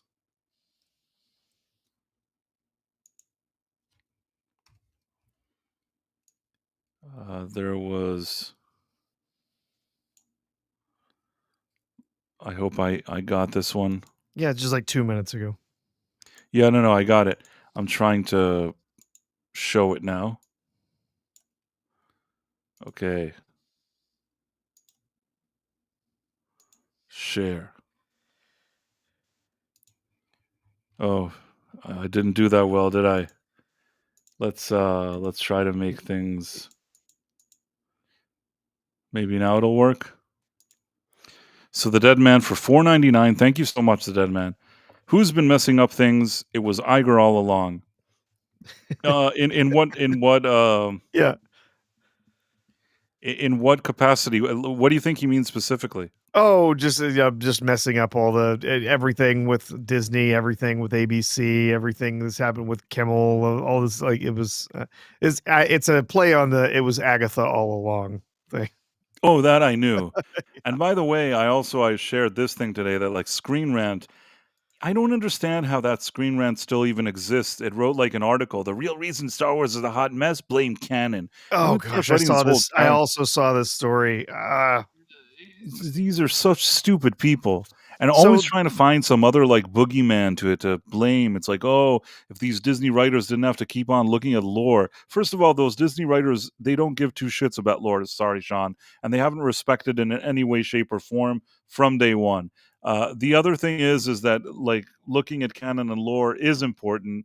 Whoever wrote this article, this is just, it's less than a fluff article. This is just like crap. But that's what we've come to expect from Screen Rant. yeah. Back in the day, early on, there was some writer. It was a female writer. I don't remember her name from Screen Rant, and I'm not sure exactly how this happened, but she somewhat befriended me. At some point, though, first of all, by now she's probably not even on X anymore. I don't even remember her name now. But at some point, I think that like she either unfollowed or blocked. Like there was a sudden shift. You know what I mean? Mm-hmm. I think that maybe she caught some of my videos or whatever. Initially, I think that she was still like, maybe she watched some of my videos and was still kind of on board. But I don't know what I said at some point, Professor. The Screen Rant lady ran away and disappeared. I mean, well, what can I do? Just looking at Women? looking at some other stories here. Well, I mean, who doesn't? But no, I was just looking Comey through doesn't. some other stories here. Yeah, I think maybe he doesn't look at women. I'm just kidding. I don't even know. That was just a shitty thing for me to say. I don't even know. Just figured, like, who cares? I'll Yeah. just say it. There's been That's what some was Leslie. there's been some people who've wondered if he's not playing for the other team, as they say. Leslie, he certainly. Okay, I don't want to say anymore. I'll keep quiet. If you play for the other team, it doesn't mean that you have to act in a stupid way. So I don't want to make any kind of generalization like that. So that would be unfair of me. But I will say that, there's something about him that doesn't seem very Cary Grant-ish. Although who knows? Cary Grant was straight, right? Now I don't even know. I'll check it and it'll be something weird. Oh, I don't remember. I think he was. I'll try. I can't keep straight all of the all of the guys that were outed back then. No, okay, he was married and had like kids or whatever, but there's like a Yeah. rumor until today that people are like, well, maybe he like dudes or whatever. Maybe Cary Grant is not who's a good like alpha male example that we know is like, very alpha-ish. Yeah. Anyhow, you know what I'm trying to say. He doesn't seem that way. The Cary Grant, I think some people assumed like later on, the stories started spreading and stuff that he was bisexual, basically. With no evidence, though, you know what I mean? Yeah. Rock Hudson was some Elizabeth Quinn's mentioned Rock Hudson. Yeah, he was one that No, he was the outed. one that actually, I think that he gave this vibe that he wasn't gay, but then it turned out that he was. Yes. Well, it was different times, I think that during those days, these things weren't very acceptable. And a lot of these guys just, I guess, did whatever they did. But Yeah, and there was a rag at the time, paper in Hollywood that was intended on going around and outing people. And there was a lot of stuff going around at the time, going around and outing these people for their sexuality. And you know what? Here's the thing, I actually really don't care. I don't care if any of these people were gay. Were they good actors? Did I enjoy their performances? Did they look good on screen? Did they maybe keep all of that and their politics and everything out of their work? Fantastic. right? I don't really I don't care what care. people do. That's the I truth. understand at the time that it was so taboo and everything, but it's like okay, so Rock Hudson was gay. I don't care. He still had some great films. He still did some great performances. Yeah, Rock Hudson was one of the first. Was not only was he he was eventually outed as being homosexual, but that he was one of the first publicly known deaths from AIDS. Right. Yeah, that's Yeah. true. But first of all, Erwin Sentient Potato says, we missed you on Nerd Wars, Price. You got this. Yeah, sorry about that. I've had a little less time sometimes to do other streams. I try to show up in places when I can, and I hope to sometime within the next few weeks hope to show up on Nerd Wars. I really like Nerd Wars. Really like Erwin. Really like hanging out with Badger and with Gooch, and those are great guys. So I'm definitely gonna show up there again. It's just just upcoming weeks may be a bit tricky, but thank you. And the Dead Man Jeremy is gay. That's funny. Vincent Price was great despite whatever he was. Listen, I've said this before. In spite of all the stuff that we talk about here, I don't really care what people do in the privacy of their own home or whatever they do. It doesn't. What I don't like is when somebody is trying to kind of force some kind of agenda down people's Yeah. throats, or just being very aggressive with it and annoying, almost trying to convince people that they have to be a certain way or whatever. That's the stuff that I don't like. Uh, Aside from that, uh, uh, it's a free country and people can do whatever they want. And it's like if they're doing it in their own kind of space and their own thing, it's not really it has no effect on me, and I don't really sit around and think about it. I don't really care. It doesn't make me Yeah. treat somebody one way or another or anything like that. Personally, I Yeah. mean, I don't really care. It doesn't matter to me as long as it's not being imposed on other people. That's, I guess, what I'm trying to say. Yeah, yeah, it's all about like how yeah, how you treat it, and so yeah, if it's not being sort of like shoved on other people, I think that's one of the biggest problems that most people have with all of the all the transformer propaganda and all of that stuff or is that it's basically being said, oh, if you don't completely approve of everything, if you don't approve of, children, cutting off healthy body parts or taking, experimental medications or whatever, if you don't approve of all of this stuff and adopt all of these pronouns and do all of this stuff to us, like, if you don't do all of that stuff and publicly affirm exactly everything that we tell you all the time, then you're an awful person. And so it's pressing on all of these people to change, society essentially, right? For this tiny little portion of people. And that's what upsets so many people. If someone, there have been trans people around forever, right? If somebody wanted to live their life as a trans person or whatever, and their focus was on making sure that they could, they can pass and whatever, and they just want to live their life peacefully, quietly, and you got a man who wants to live as a woman. I mean, the truth is that yeah, there was always that around, and there was always kind of a taboo against it. But a lot of people would again say, kind of like you're saying, Price, like, okay, like just let them live their lives. Like they're adults, they can choose that, right?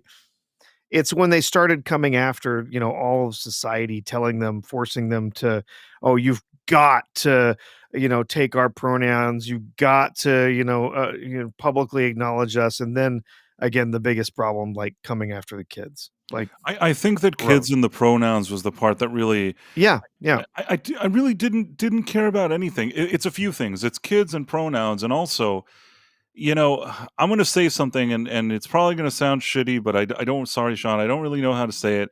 It's like, I understand that in the population you have, let's say, a certain percentage of people that are in one group or another group or whatever, but we started getting more and more shows and movies and things like that where, considering the amount of people that are like that in the population, in the general population, and how many appeared in movies and shows, and how important this agenda became, even for like pushing on kids and things like that, it became out of control and out of proportion for what happens in society, in a way that no longer felt like, hey, we're promoting like, you know, inclusion and equality. It felt like a kind of this harsh, aggressive propaganda, and it didn't feel that way anymore to me.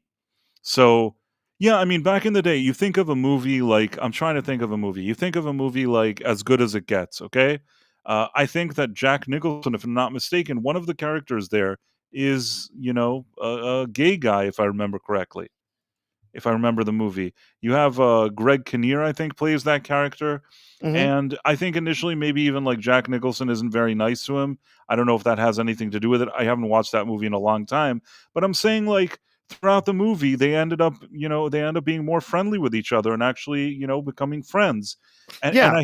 I think that back in the day, it wasn't in every movie, but they did know how to do this in a way that didn't feel like it was imposing, and they could still highlight this kind of idea that people could still be nice to each other even if they, you know, had different preferences or whatever it is. But at some point we stopped getting movies like that were more thoughtful and more quality, and it just became a thing of like, let's just find kids shows and lecture them, and I don't know what, like, and everywhere, just lecture about everything. And it's not just about the LG type of, you know, group or whatever it is. It would be about anything that's basically not like straight white males would be fair game for the straight white males to get lectured all the time. And I don't know, I mean, I just think that they overdid it. I would even dare say that all these activists became greedy. They became Absolutely. greedy instead of just thinking, okay, how do we kind of subtly incorporate different ideas or do whatever in a way that's not like obnoxious and annoying. They just figured, no, like, let's just do that all the time. Do you remember that when The Last Jedi, do you remember when Disney, I think it was Bob Chapek that said that he didn't want Disney to get into politics and he didn't want to get involved in that whole don't say gay situation. Do you remember that? Yeah.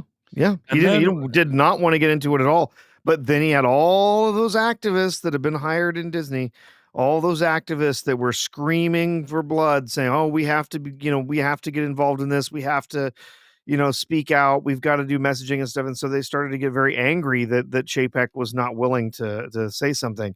And then they forced him to say something, and Disney lost billions.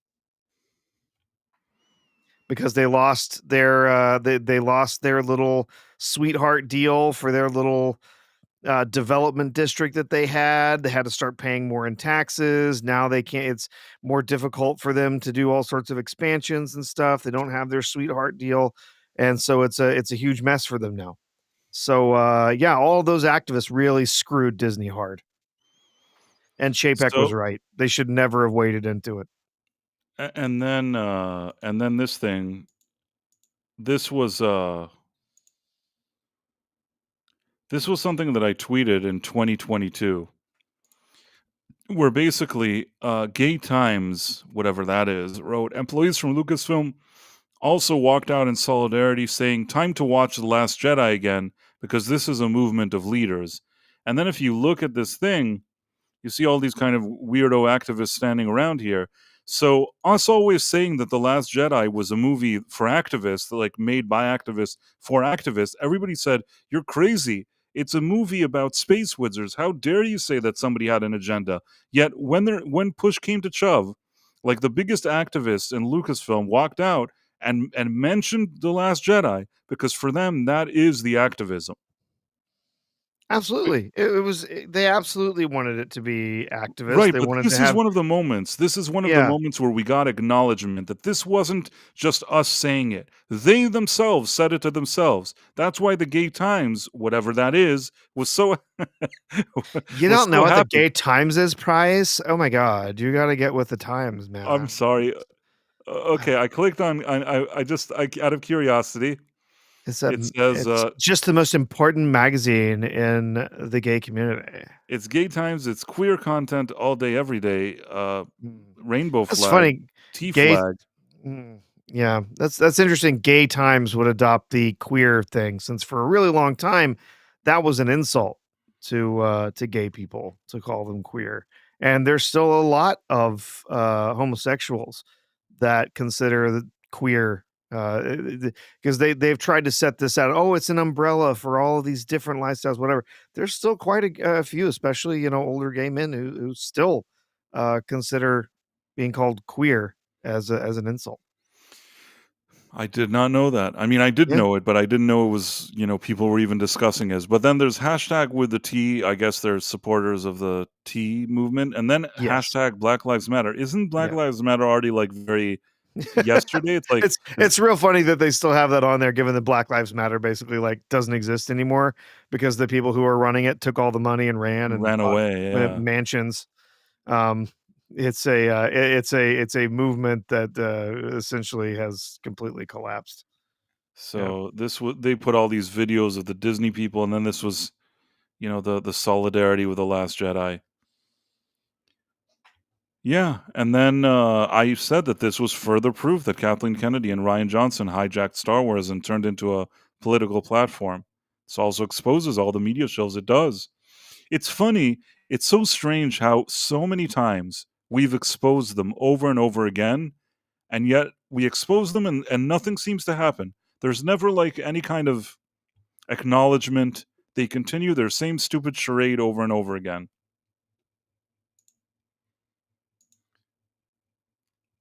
And yeah.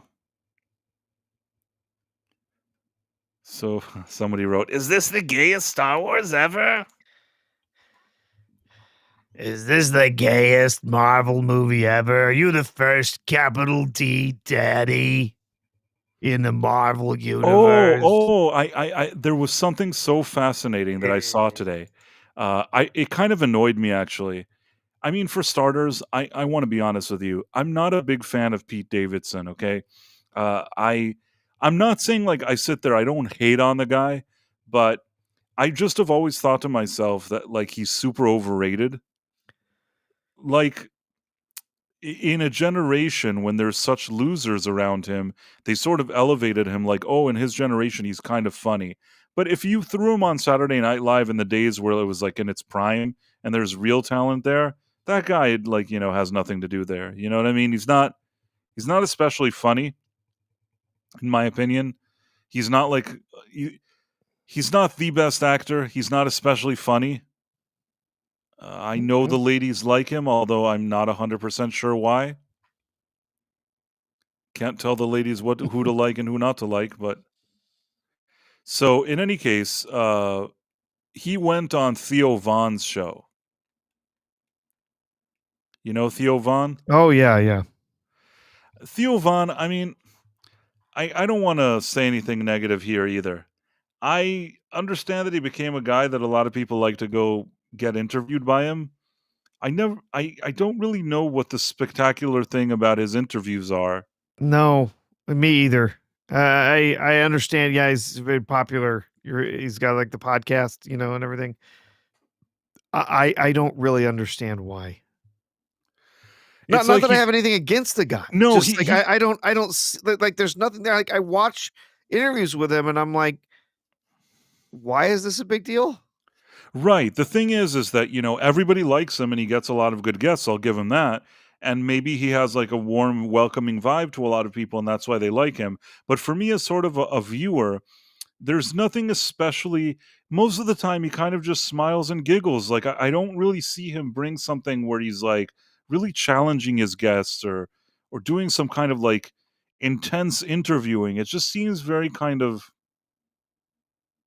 there, nothing personal. Maybe he's a great guy. Maybe they like hanging out with him. I don't know the guy. I'm not saying that I look at him and I think he seems like an awful person. Maybe that's his thing. He seems likable enough and they just sit and talk to him. I guess that's something of a gift, but I don't know. I don't really get it. In any case, Pete Davidson went and had an interview with him and he talked about Pedro Pascal. So I found a clip of this.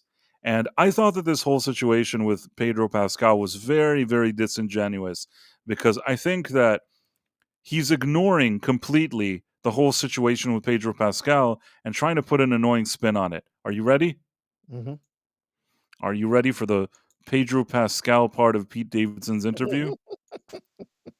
Okay. Here you go. Everyone was like, he's worked so hard and, has been a struggling actor. Fucking blows up so fucking hard. Everyone's like, daddy, daddy, daddy, right? And then a year later, he's like in everything now because he's hot and big, and everyone's like, go the fuck away, dude. Yeah. It's like, yo, I hope Ice gets Pascal. Yeah, it's You're like, like, what what? the fuck, dude? It's said also that? just like you got to give someone time to adjust to that new level of fame. Like, he's been banging at it for 30 years, and now he's learning how to go get a cup of coffee or like deal with someone that like taps you on the shoulder while you have your earbuds in and freaks you out. Like, you gotta give that guy a fucking second to like adjust. Like, you know what I mean? And also, like, what happened? They're gonna do it with Walton Goggins will be next. They'll be like, what the fuck? It's like we build everybody up, and now it's so fast. It's like so fast to turn. And then the turn is crazy, bro. now. It's like within months. That's kind of crazy. It's within dude. months where you're like, what the fuck Look happened? at Amish Timothy, huh? Yeah. Out here drinking homogenized milk, I've heard. Yeah. They'll be bringing him down soon. Yeah. But the thing is, what they don't mention here in this stupid interview is that Pedro Pascal didn't just suddenly become hated. He was like, he didn't take the work with two hands and became very gracious and nice about it, that he's getting all this work and all this money and appearing in every movie. He went out and every moment he can, he has the hottest takes about all of his politics, and he wants to continue to lecture people about that. Mm-hmm. I mean, I don't even want to get into this kind of stuff that he likes, but every single issue, he's basically the equivalent of like a Mark Ruffalo, who himself, I think, is in... Sorry, it's not nice to say. I think... I feel bad saying that he's an idiot, but what can I do?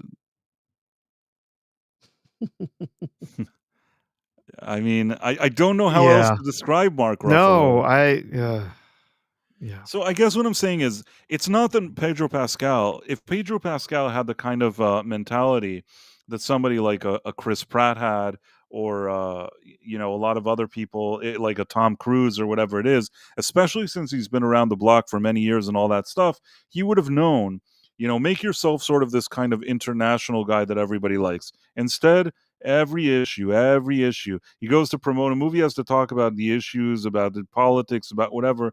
You know what? You do that, you can do that. But if people don't really love your politics and you keep lecturing them, it may end up reflecting poorly on you.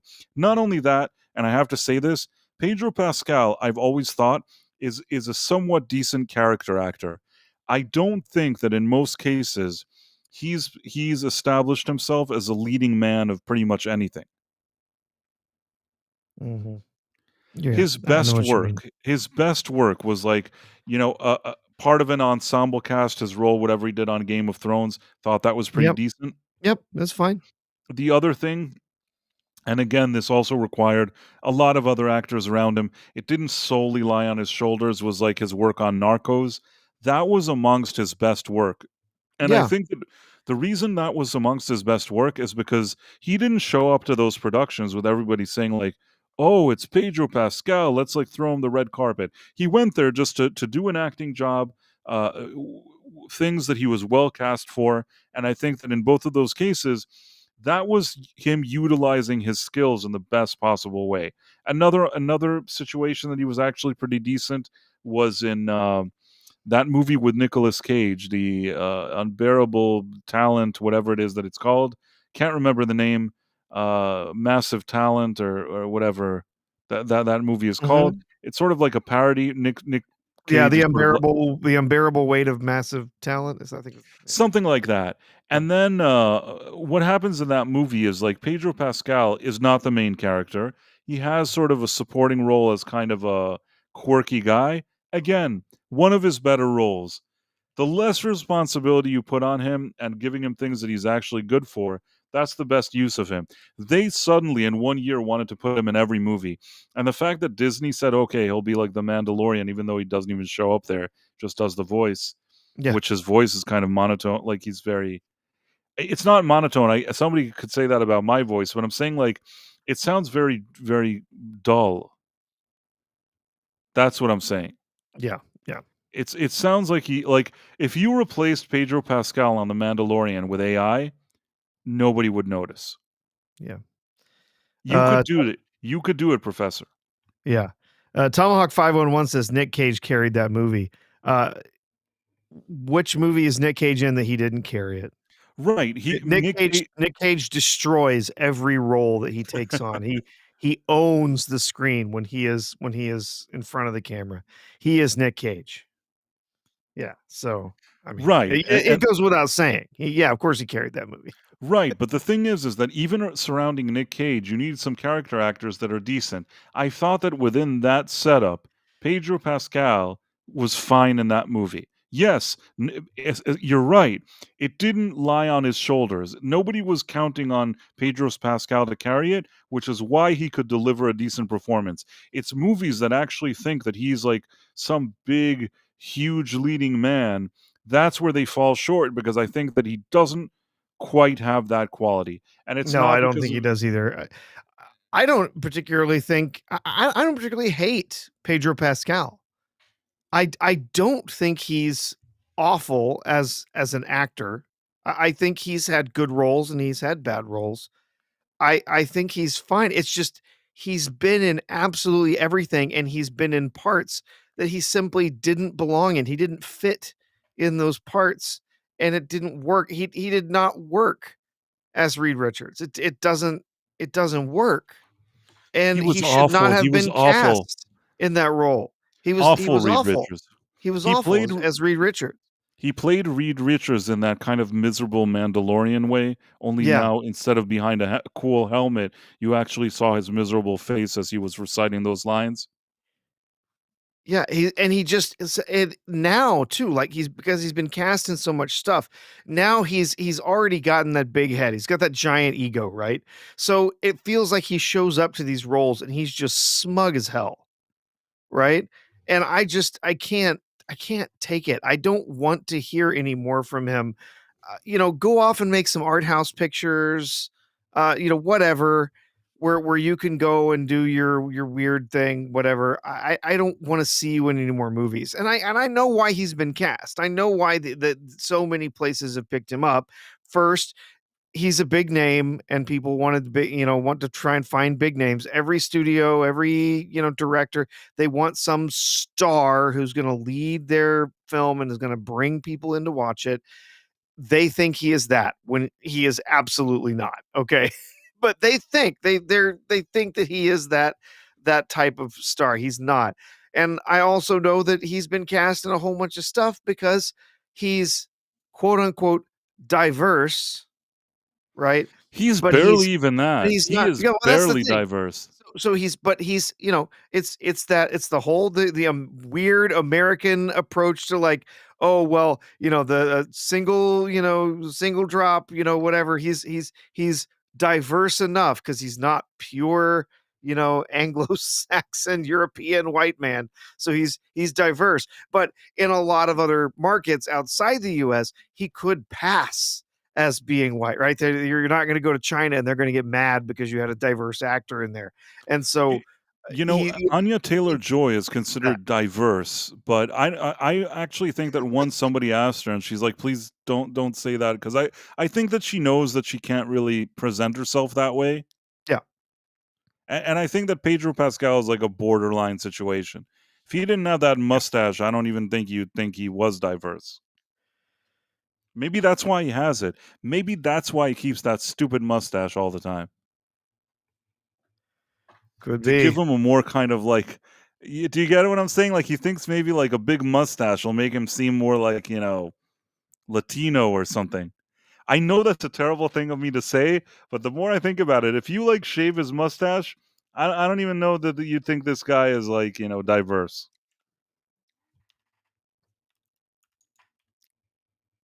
And yeah, not in a lot of Timmy says he was a very white Hispanic. Yeah, I mean, Lisa says Hispanic that passes for white. Focus groups love him. The thing is, I dislike all of these things that, and this all happened over the past 10 years, where everybody so wants to present themselves. Oh, it's diverse this and diverse that, and then all this talk about it has been so stupid and annoying. At the end of the day, I think that, actors and actresses and people in general should also know how to like live their lives and just be good at what they do. And we've seen enough times in the history of even movies and entertainment that when there were people that were very talented, they did break through. We bring this up a lot. In the 80s, you had Eddie Murphy, one of the top performing people at the box office. He was a major star. Michael Jackson, don't think you could get a better, bigger star than that in the 80s. There were a lot of shows on TV that had, black people in them. There were shows that also had in prime time that had a full black cast. There was a lot of stuff going on, and nobody sat around and blabbed about anything. Nobody talked about things. Was the world a perfect place? It probably wasn't then, and it's probably not now. But I would say that it's less perfect now than then. I didn't feel that kind of hatred then. I felt like, and all this kind of victim thing and celebration of victimhood and all this weird crap. I didn't feel any of that then, personally. Yeah. I could be wrong. Maybe I'm looking at it from a lens of a douche, but that's all I have to say. I feel like the professor has run away and he'll never return. Nope. Nah, I'm looking at other stories and stuff here. Anything interesting? There was something about ICE today in this investigation, right? Yeah, there was that. Yeah, this was something else actually that I was pulled into. I saw an Go article ahead. on Share Variety. away. Yeah, we can do the ICE thing. It's fine. I don't care. But yeah, no, this was just interesting to me. Christophobos agrees, by the way. That's why he never shaves his mustache. He's not really Hispanic. He's more because I think that if he probably figures that if he leaves the mustache on, he looks like Carlos Valdez or something. You know what I mean? Like he seems like he's like a Mexican or whatever it is. Honestly, you shave his mustache off, nobody even can recognize. Remember when he played Max Lord? Yeah. In the Wonder Woman 84 or whatever? Yeah, like he shaved his mustache off and you're like, dude's white. I 100% agree with you. Let me see if I can find that. You do share whatever you want, but No, I just thought this was interesting. We saw the other day there was this big letter that was written and signed on by a whole bunch of people in Hollywood saying that they were going to boycott any productions in Israel, because of all of the, support for the watermelon people, Right. the watermelon enthusiasts. And now there's another letter signed. Now with they're big really names, boycotting. Lee Schreiber, No. This is a letter, 1,200 industry names rejecting the film boycott. Saying, look, what you're doing is not cool. You're trying to erase, certain people from the art community. That's not cool. No, they're denouncing the boycott of these Israeli film institutions. So I thought that was actually really, really fascinating to see that signed on to by a bunch of people in Hollywood. I'm sure that's not going to be very popular with some people. But yeah, it says the letter released on Thursday by the nonprofit organization Creative Community for Peace and the Brigade urges nearly 4,000 signees of the boycott pledge, including Emma Stone and Joaquin Phoenix, to reconsider their stance. Other stars and industry professionals putting their names behind the new open letter include Gene Simmons, Sharon Osbourne, Greg Berlanti, Jerry O'Connell, Howie Mandel, Jennifer Jason Leigh, Lisa Edelstein. Kind of surprised about Greg Berlanti. Yeah. Rebecca De Mornay, Sherry Lansing, Chaim Sawan. Greg Berlanti looks like he'd be on the other list. If it's the guy that I think, isn't that the guy with all those kind of woke CW shows? I think so. Yeah. Yeah. So, people basically coming out and saying, look, we can have our disagreements about, what's happening over there, but to say that we're going to, ban, any production over there, we're going to boycott production over there, whatever, that's not okay. Like, I'm going to say this, what I think the biggest hypocrisy is. There have been so many crises, or whatever is a crisis. What word am I looking for? Crises, yeah. Yeah, there are so many in the world, in so many countries, with so many people dying. In some cases, significantly more than anything we're seeing now in this specific conflict. and none of these people said a word about anything. There's countries that have really poor, that just the way their rules are, they treat women very badly. There's a lot of things that should theoretically interest all these people, yet they never say one word about it. They never say one fucking word. They don't write a letter. They don't want to boycott anybody. They don't want to do anything. Yet this conflict, they all want to talk about all day and all night. And you look at somebody like, what's his name, Javier Bardem. He goes to the Emmys wearing keffiyehs like Greta Thunberg, and somebody's like, "Oh, are you in a new movie?" And he's like, then he doesn't even talk about that. He just talks about conflict in the Middle East and his position on it, whatever. It's like, where have you been all these years? There were places that like 1 million people died. Where were you then? And if you sat around and you had nothing to say and you had nothing to boycott and you didn't wear keffiyehs then, and you didn't walk around like kissing whoever's ass for whatever reasons, then why are you doing that now? Not to mention, and could be just a matter of fact, if I'm not mistaken, the biggest airline in like Qatar or whatever it is, they pay his wife a lot of money to be in all these kind of campaigns for their planes. I could be wrong, but I think such a thing exists. It's all very, very fishy. It's like, dude, just make your stupid fucking movie and shut the fuck up. I had to sit and watch you play the king and the Little Mermaid reimagined. You know what I mean? Yeah. You were terrible as the king. I had to sit and watch this fuckface play the king. Sorry, Sean. I really don't have any patience for your lectures at the Emmys. Just like Ricky Gervais said, collect your award and shut the fuck up and go. And I'm not saying the guy can't have his opinions. He can totally have his own opinions. I'm just saying, like, you come to an award ceremony dressed with this thing to start like grabbing press and talking about this shit. You've never talked about anything before. How is this suddenly the main thing you're interested in? And I'm just using him as an example because all these other weirdos that sign these letters, Emma Watson, Emma this, shut up. Shut up. You're the one that threw J.K. Rowling under the bus. You're lucky as a little girl somebody gave you some movie to be in. It was like winning the lottery. You know what I mean? You're skating by until this day with this stupid thing that you did, and you're not even nice to the person that set you up with your career. You're even like whining about her. Sorry, I don't know. I'm sorry. How did I get here, Professor?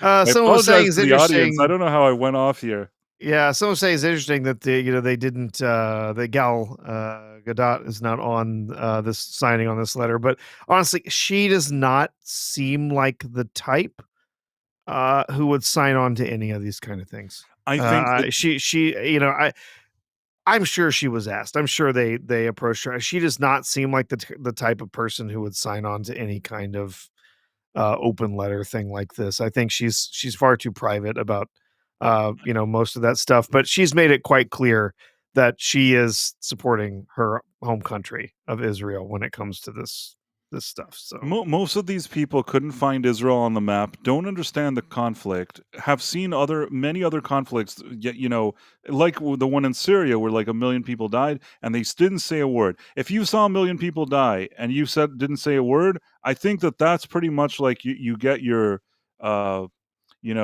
shut the fuck up diploma or whatever you want to call it, and you no longer can say anything about anything at all. To suddenly cherry pick this one thing, and it's like that not even with Hollywood. It's all these same weirdos, and it goes like at the Emmys, you also had this Hunter Schafer. I don't know if to say. I don't know what gender the Hunter Schafer person is supposed to be. I guess it's supposed to be a woman. I don't Hunter know what Schafer is not a woman. So basically, Hunter Schafer is basically a person that did, I guess, a lot of fancy surgeries or operations. And relatively speaking, compared to a lot of other people that attempt this, from very far away, if you're not kind of looking up close, maybe you could at get the right tricked. angles, in the right light. In the right light and the right angles, maybe you could get tricked into thinking that that no surgeries took place, if you know what I'm trying to say. Yes. And that's why they love. I don't even know if Hunter Schafer really is like, appears in anything significant. Maybe they appear in like Euphoria, or I don't even know. Not in any case. What I'm trying to say is that they love parading this person around, because that's like, see, you can make it work. You can make all of this work. And it's really just stupid in my opinion. But the stupidest thing about this Hunter Schafer thing is when Hunter Schafer isn't standing around talking in the Emmys and giving awards and whatever it is. Hunter Schafer goes to every kind of Palestine type of things that, like, gays for Gaza and all this stuff. Hunter Schafer, I really don't know how much a person like that would last in Gaza. And this has nothing to do with Israel. This has nothing to do with Israel.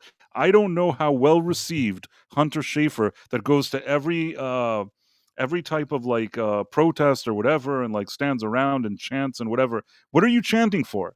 You have to be, I don't know. You have to be, again, an idiot to do that. You have to be completely stupid if you think that you're cheering for people that would embrace you. And it's the same with these kind of other activists of this nature, that they're so far removed. They don't understand where the conflict is, what's happening in the conflict.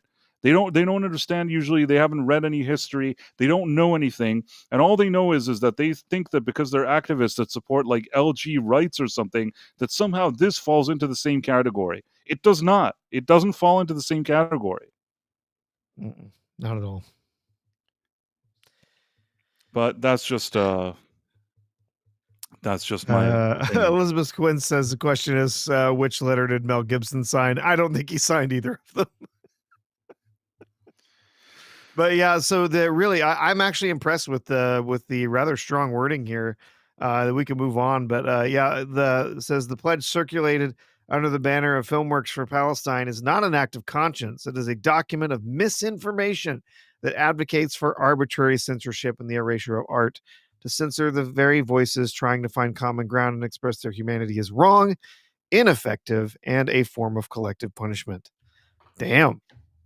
Well said. Well said. Whoever was responsible for writing this stuff. So, the boycott that was signed by a bunch of people, a whole bunch of them British, by the way, which was weird. I wonder why they signed on.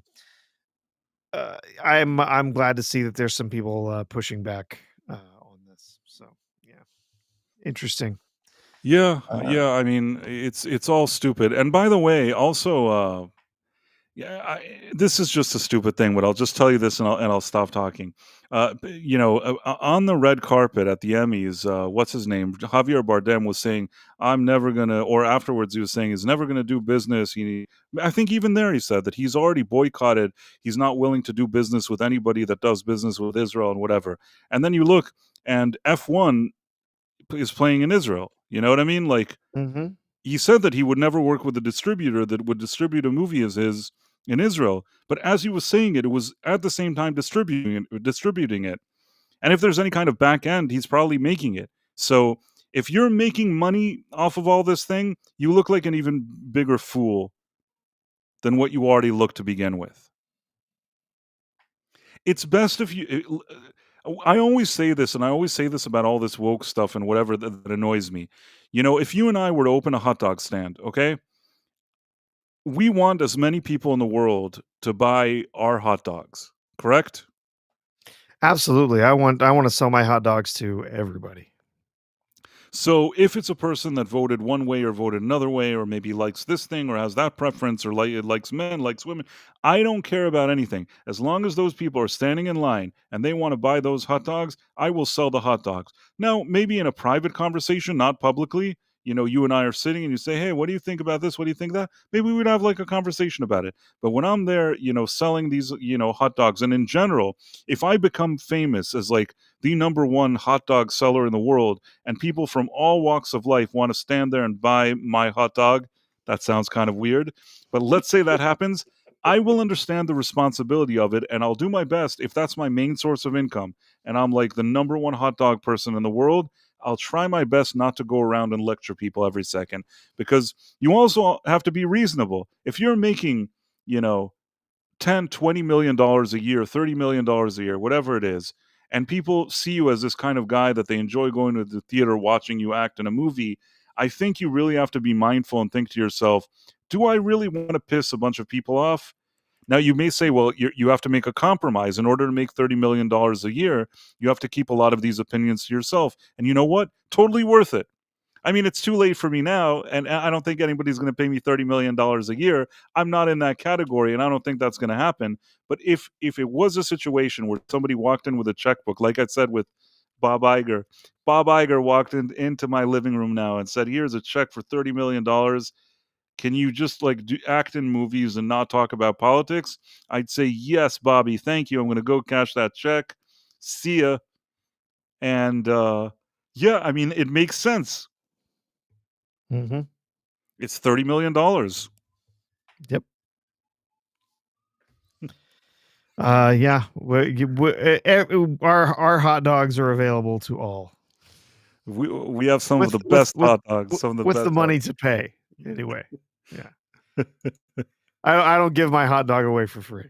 No, we charge a lot of money for our hot dogs for sure. And the other thing, and just final other thing that I wanted to tell you, and I think I've told you this before as well, is that if you owned like a fast food chain, okay, let's say you're a franchisee, you own a McDonald's franchise. I don't know if you can even own one. I don't know how McDonald's works with their fans. Can you own a McDonald's? I think so, actually. I feel like they have. Can you really own it? I'm not sure. Yeah, I think, yeah, you can. Yeah, there's franchise stores for McDonald's. So basically, let's say we own a McDonald's, okay? And we hired a person, and here's a hot dog. Here you go, Professor. Oh, yeah, we go. The price of hot dog. Price of hot dog. So basically, it's covering my face, though. Let me see what I can do.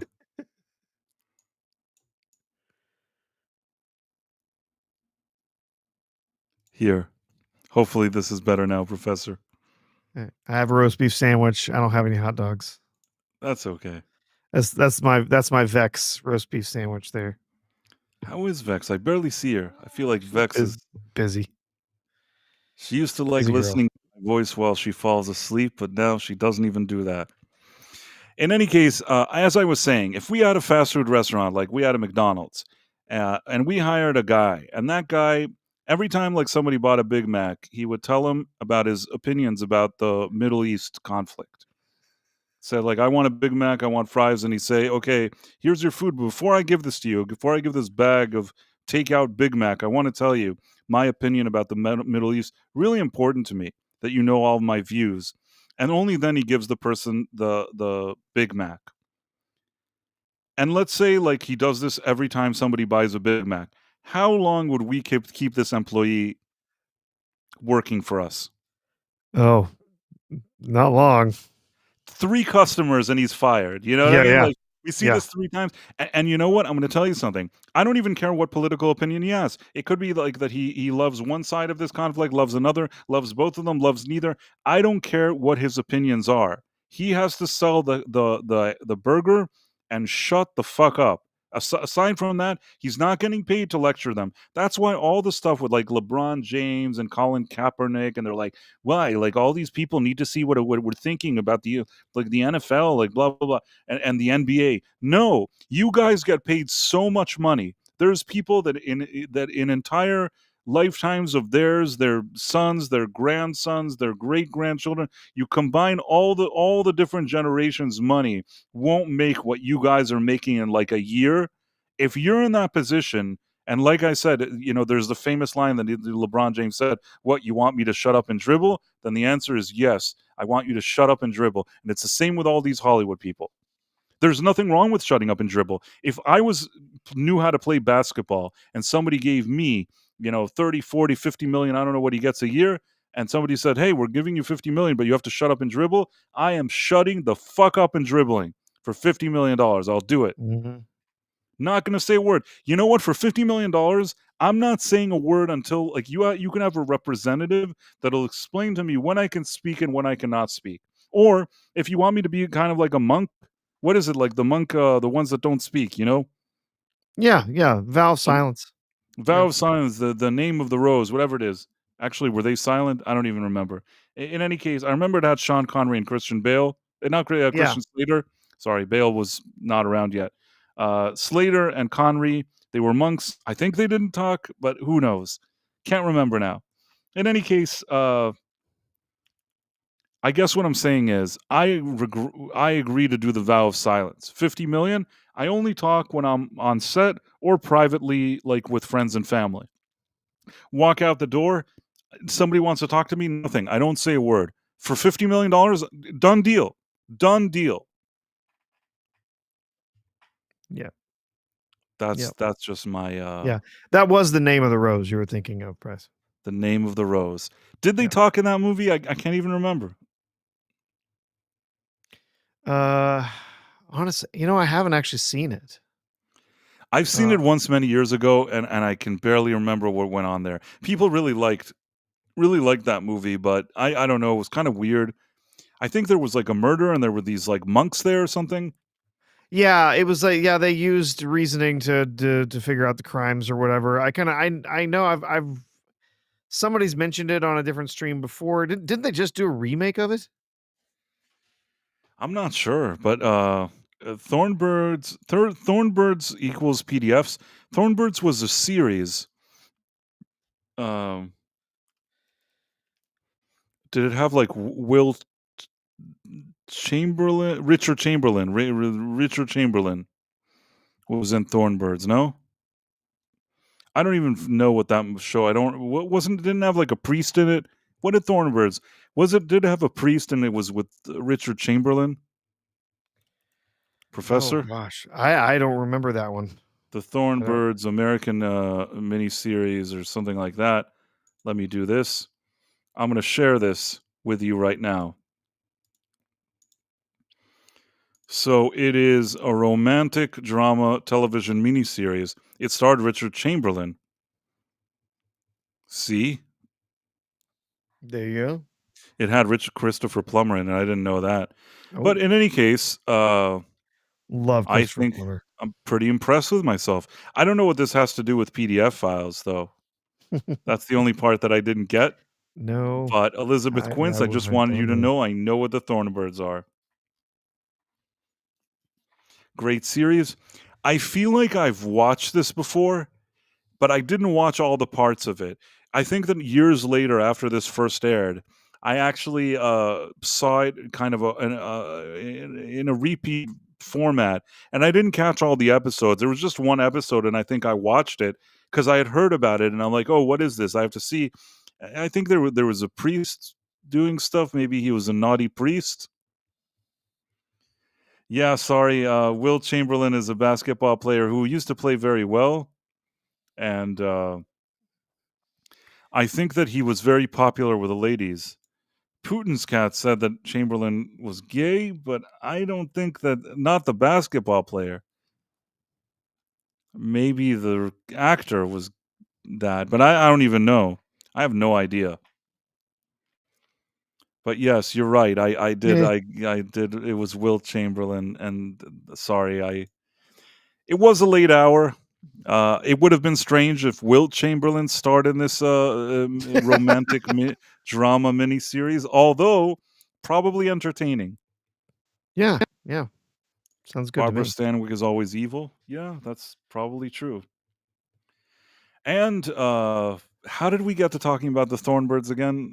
I really don't know. Let's see. Let's move on. The ICE investigation. The ICE investigation. Yeah. So here I do have got one story here, so we can talk about this. So they had the shooting that happened outside of the ICE offices in Dallas, And there were multiple shots fired from like a sniper position where they were firing down on ICE agents who were escorting a number of detainees. And then the shooter then fired a whole bunch of rounds into the side of the building, breaking windows and so on, and before unaliving himself, as we say on YouTube. And after they found him, obviously one of the first things that very quickly got a lot of news where there were pictures of some of the unspent rounds that he had that had anti-ICE stuff written all over them. And so in the last couple of days since this has happened, they've been going through his own writings, his stuff that was in his home, and the name of the shooter is Joshua Jans, I believe is how they said the last name is pronounced. They did actually have if you saw part of it, they had a news conference earlier today where they laid a bunch of this stuff out. But they've been looking through everything about this, and he had a whole bunch of stuff that he wrote, notes that he left. They've been looking through his web history and a whole bunch of things to find out essentially that he's been planning this for months. And he had written a whole bunch of anti-ICE, stuff. He wrote some notes saying that he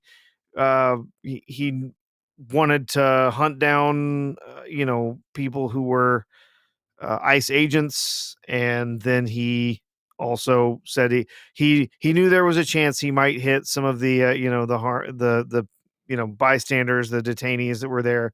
But of course, in a terrible twist of irony, the only people he ended up killing were detainees. So incredibly sad and incredibly irritating and frustrating that this kind of thing continues to go on. And we get, Bryce, what have we been listening to for the last week, man? The last 2 weeks, we've been hearing all about how, well, guess what? All of this violence, it's on the right and the left, and we've got to turn down the temperature, and we need the president to do that first. He's got to turn down the temperature, and then of course on the left we'll turn down the temperature too. I'm sure that if Trump quote unquote turned down the temperature, they would totally stop calling him a fascist. They would take down an app that they actually found that was used by this shooter to identify and track ICE agents. I'm sure that would get taken down. I'm sure they would stop calling anyone who's, to the right of Karl Marx. They'd stop calling them, fascists and all that stuff. I'm sure they would turn down the temperature real quick. They seem really interested in doing that. But yeah, he was found with all sorts of propaganda and stuff and all sorts of web searches for things. He had been planning this for months, and it's just so frustrating. And because especially, the people on the left, the left-wing media, they're insistent that oh yeah, no, he wasn't left-wing. No, the real violence comes from the right. Sure it does. Sure. Yeah, I mean, there's an interesting thing that happened just in the past few hours where JD Vance, he also shared this, I think. Let's see if I can find it. Were you still going over that article, or it's okay that I'm showing this? No, we can move on. That was just the article. It's all part of it. I'm just enhancing what you're saying. Yeah, no, go ahead. People want to see people go to jail for this. Well, first of all, people will go to jail for this, but the President of the United States has made very clear we're taking a whole of government approach to this. We're looking at the funding networks. We're looking at the people who are inciting violence. We're looking at the people who are promoting and encouraging violence. That takes time to do it the right way, Laura. We're going to make sure that we do this the right way. With First Amendment I understand. concerns. Of course, you have to protect people's First Amendment rights. You have to protect people's free speech rights. But the First Amendment does not protect imminent incitements to violence. If you are actively promoting your fellow man to kill other people, that is not protected by the First Amendment, and we have to be clear about that. We have to go after that stuff. But that was pretty interesting. This was another thing that I think it was from yesterday. I don't know if you saw this. And I think that is the most disgusting thing.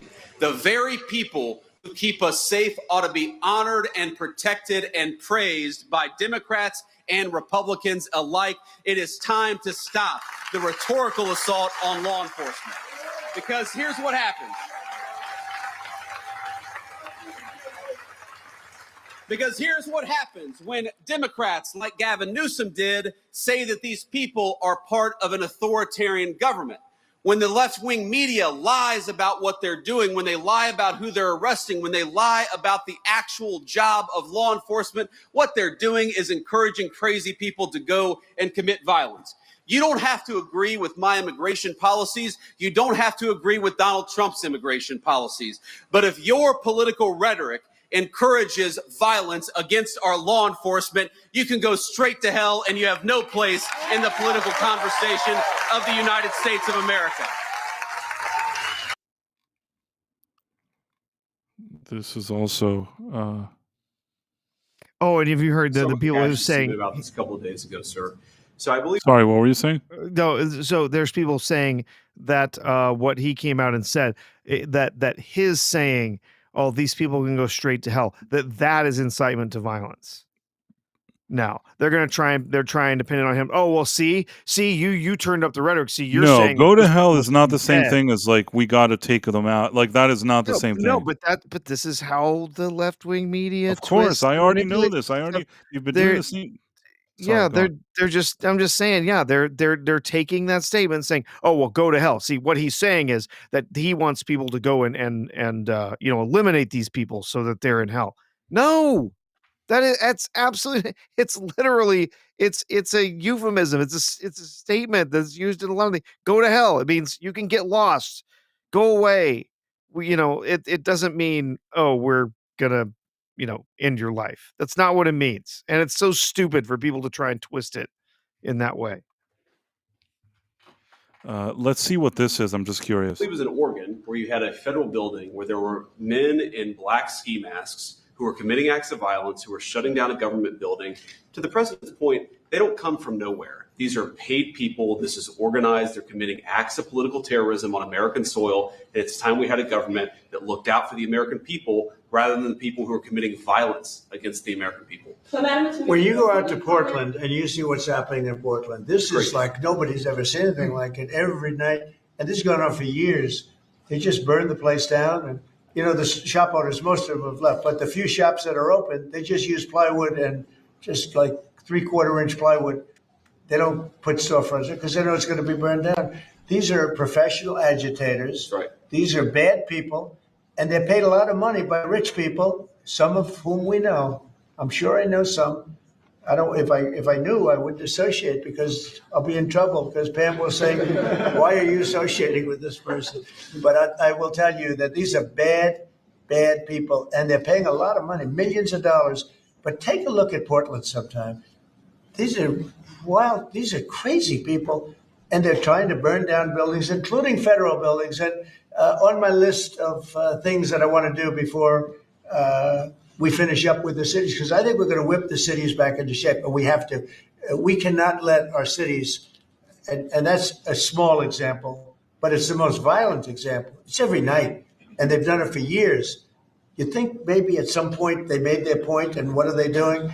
But we're going to get out there, and we're going to do a pretty big number of those people in Portland that are doing that. They're professional agitators and anarchists. They're actually anarchists. Yeah. Go ahead. Why don't you defend? Let's see you defend them, Jeff. No, I'm not defending anyone. I just want so that we can just explain this in our stories. You don't explain it right, though, Jeff. Go ahead. Let's go. Maybe let's give you another chance. Go ahead. Antifa, Soros. What names are we talking about? Well, Soros is a name certainly that I keep hearing. I don't know, but Soros is a name that I hear. I hear a lot of different names. So that was interesting. I talked with Cash and Steven about this a couple of days. Anyhow, at least there's a lot of stuff going on.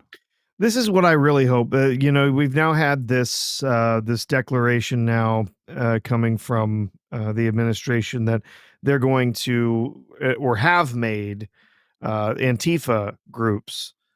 They've made them marked them as a domestic terrorist organization. So that to me, that's I think that's an important action. It's really funny to see all of these left wing media personalities that are like, oh, I don't even know what Antifa is. What are you talking about? There's no Antifa. It's not a group. It's just a belief system. Whatever. Tell that to the guy who wrote the book on Antifa and all of these different groups that wave a flag and share an ideology and groups that we know exist in a lot of different places, especially out in places like Eugene, Oregon, where they're having all these wild protests that have escalated into riots in a few different occasions. And like you said, stuff going on in Portland and whatnot. It's wild. It's so funny. You said, Phantom Monk saying Portland's a war zone. Yeah. My wife potentially had a conference that she could go to, and I said, not on your life. No. Try again. Pick a different conference. Go somewhere else, right? Oh, Chicago? Yeah, infinitely better than going to Portland. Right? No. Try something else. So, yeah. Yeah, I don't know. I wouldn't. I'm trying to think if I've ever been to Portland at all. Not sure that I have. She went there once for a conference many years ago, and she told me she has never felt so unsafe in a city in her life. Like she was not at the hotel where the conference was, so she had to walk a couple of blocks from the conference back to her hotel. She said just those couple of blocks. She's never felt so unsafe. She's walked blocks in bigger cities. She's like in New Orleans and stuff like that, where even in some sketchier parts of town where she felt like but she's Portland was just it was awful. She did not like it at all. And this was years ago, way well before what's been happening recently. Yeah, I can see that. But I don't know. I mean, I don't know how realistically Trump can actually make a difference in some of these places. Yeah, you never know. I have no idea if I think some of these places, like, God, I was seeing stories today about Dearborn, Michigan. You seen the stories that have been coming out of there? Like they've brought in such a huge Islamic, Muslim population into the area that now in Dearborn, Michigan, this is a U.S. city. They have made it legal for the mosques to play the call to prayer on loudspeakers 5 times a day, starting at 5 a.m. in the morning. Like huge loudspeakers blasting the Muslim call to prayer in an American This sounds like what I heard from England, from London, and things like that. That at some point they had to deal with this kind of thing. I mean, it's absolute madness. That and they have like all these public nuisance laws and things you can't disrupt the communities and stuff like that with noise disruptions or whatever, but they've carved out stuff to allow an American city to have mosques that are playing on loudspeakers the call to prayer 5 times a day. I can't even. That's just insane. I mean, like I said, I think that this is happening in London too, and yeah, this. It's strange because I think it's fine when people come from different places, and same thing that we were talking about before about preferences. I don't care what people believe, what their faith is, or whatever, but also that has to be done in a way that you're not sort of, imposing on other people or aggressively like trying to push that in an imposing way. Well, whatever it is that you believe in. I don't care if you believe in that or if you're in Scientologist or Christian or Jew, whatever it is. I don't care what it is that you do. I just don't think that you should ever aggressively impose it on people like that. Hindu, But that I is mean, that is explicitly called for in in their religious texts. yeah, there's also somebody says unbelievable. Then again, we've got commies going into office in New York City. That guy is going to become the mayor. That guy, he's going to win. There's nothing that can stop him. And people are so stupid that they're going to vote that guy into office. It's a level of stupidity that even I'm surprised. I never underestimate how people can be stupid, but them electing that guy to be the mayor is it's unbelievable. It's unbelievable. And I wonder too if he, even if if he does get into office, does he end up getting removed for corruption like overnight? Because that's how the people on the left do things, right? They Wait, come in and Rebecca Gold is it's saying, full of which is corruption. Ian says, not where I live. Not where I Not where I- live. There's no, I guess, speakers. Yeah. Yeah. I think it's only certain communities. Like I said, it's not where it would never be accepted where where I live. But it's wild that somewhere like at Dearborn. Well, wasn't Dearborn? Wasn't that where there was a whole bunch of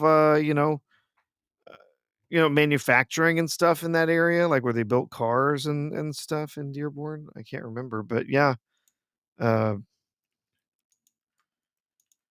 The idea that they're allowing that, I just amazing. Unbelievable. Yeah, unbelievable. Well, what can we do? Well, there's nothing Yeah. we can do to stop it, I suppose. Yeah, What? that's where Ford was. Yeah. Yeah, that's what I was Yeah, thinking. hard to believe that once it was big deal over there. A center of industry in the US, right? And auto workers. And yeah, now Muslim call to prayer. Played on loudspeakers, blasting throughout the city for 5 times a day, starting at 5 a.m. in the morning. And now because the city council is now completely controlled by Muslims and Muslim sympathizers. There's nothing anyone can do. They can come and say this should be against the rules. There's no, it shouldn't be allowed. It's disruptive and whatever. And they just say, meh. Yeah, I see what you're saying. Yeah. Oh well, did our best. What was I I going was to like, say? I There's don't some- live. I don't live there. It's not not exactly my problem, but still, it's like it's wild that's going on in in an American city in the Midwest like that. It's wild. It is 100%. It's just in general. I think that a lot of things with immigration have been handled very poorly. People are like, "Oh, well, this country was built on immigrants." It was, and I don't. I think that the idea of having immigrants here isn't a bad idea initially. It's just what's happened over the past maybe at least 10 years has been very, very problematic. Yeah. Yeah. It's gotten out of control, unfortunately, I think. It absolutely was. Our country was absolutely built on immigration, the melting pot, whatever. But remember that the whole idea of the melting pot is that when these people come in from Germany, from Ireland, from Scotland, they come in from England, they come in from a bunch of other countries all around the world. They come in and they assimilate. That's what it means by a melting pot, right? Like everybody comes in, they kind of bring their own things from their own cultures, but then at the same time they assimilate into an American culture that is focused on Western values, focused on the values of the Enlightenment and classical liberalism and all of these things like that we that we accepted as common values as part of this American experiment. And yeah, over the last 20 years, it's turned into, no, we're going to come, we're going to immigrate into your country, but we're going to keep all of our values. We're going to try and change who you are. We're going to try and force you to accept our values and accept who we are, rather than coming in and saying, all right, now I'm no longer a member of this country. Now I'm coming here to be a member of this new country. I'm here to be an American and to assimilate into that culture, right? That doesn't mean that people can't come to come here and worship as a Muslim. That's not the point. It's that if you're going to do that, then that has to be your values, not values that you're then trying to pressure everyone else to accept. That you're using government power to impose on everyone else around you. It's ridiculous. And we've got all sorts of other ways that's become a major problem in the US as well. So yeah, it's real frustrating.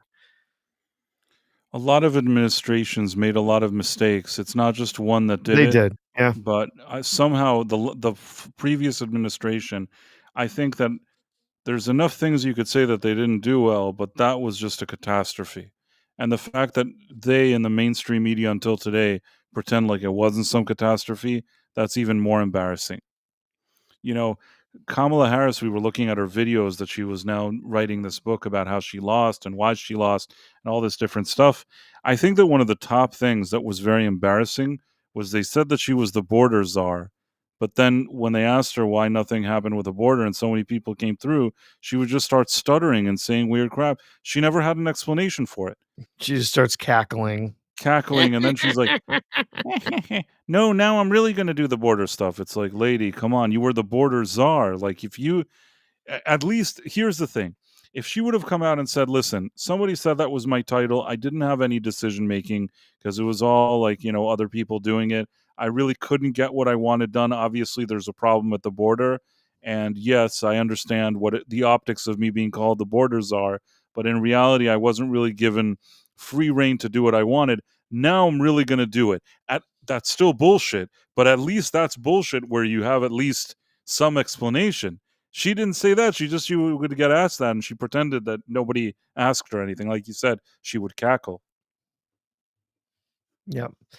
I'm gonna make Kamala my border czar. I'm gonna have her go out and really take care of this stuff. And then what did we get? Yeah, she just Such a got disaster, and they won't three admit three that it was more a bit. years of people just pouring over the border.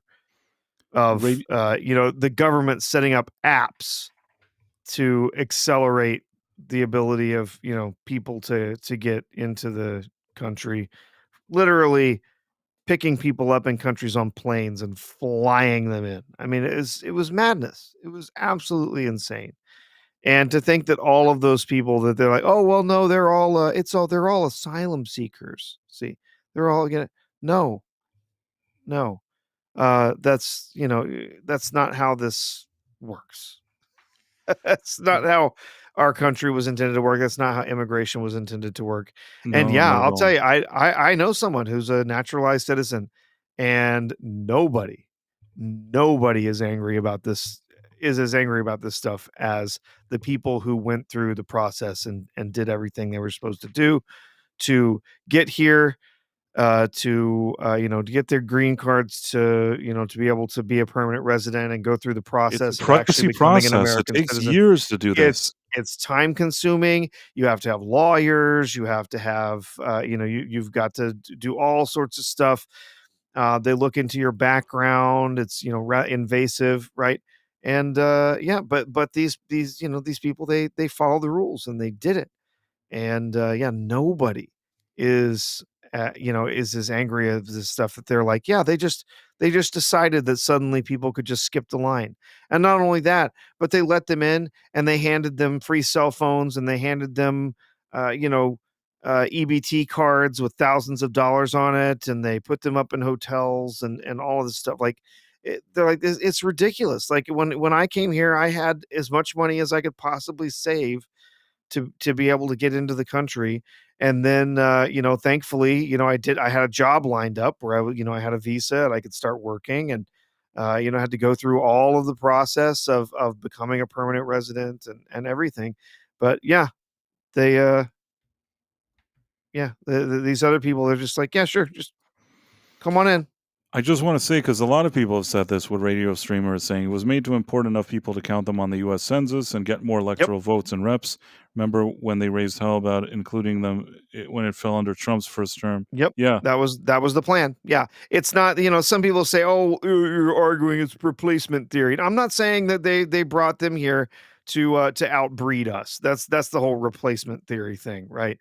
No, they brought them here so that they could position them in certain places so that they could change the census. They could force the change in the census so that they could push essentially they could push it so that they would get a permanent majority in the House and Senate forever.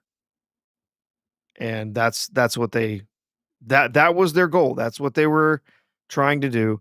And that is one of the reasons that the left, the Democratic Party, is so incredibly angry and so furious about Kamala having not been able to, hold that office, because they were just on the cusp of making all of this finally work out.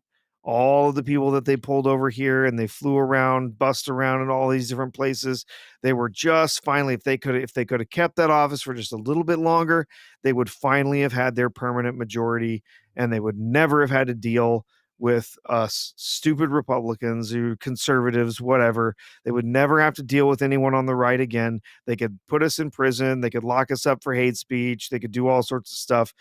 They would get their permanent majority. And then, well, as they say, step 3, profit, right? But the question is, first of all, during this term with Trump, will they be able to remove enough of these people that it'll make any kind of difference at this point? Because they brought in so many. And the other thing is that what happens, in the next time there's elections? Yeah. Well, I mean, we don't know. We don't know what'll happen. We don't know for sure. There's no way to tell for sure, but I do know that they obviously I think that the administration and a lot of people do finally have a handle on exactly what it is they need to do to try and break down this new world order, type garbage that they've been trying to push, this globalist agenda that we've been trying to push.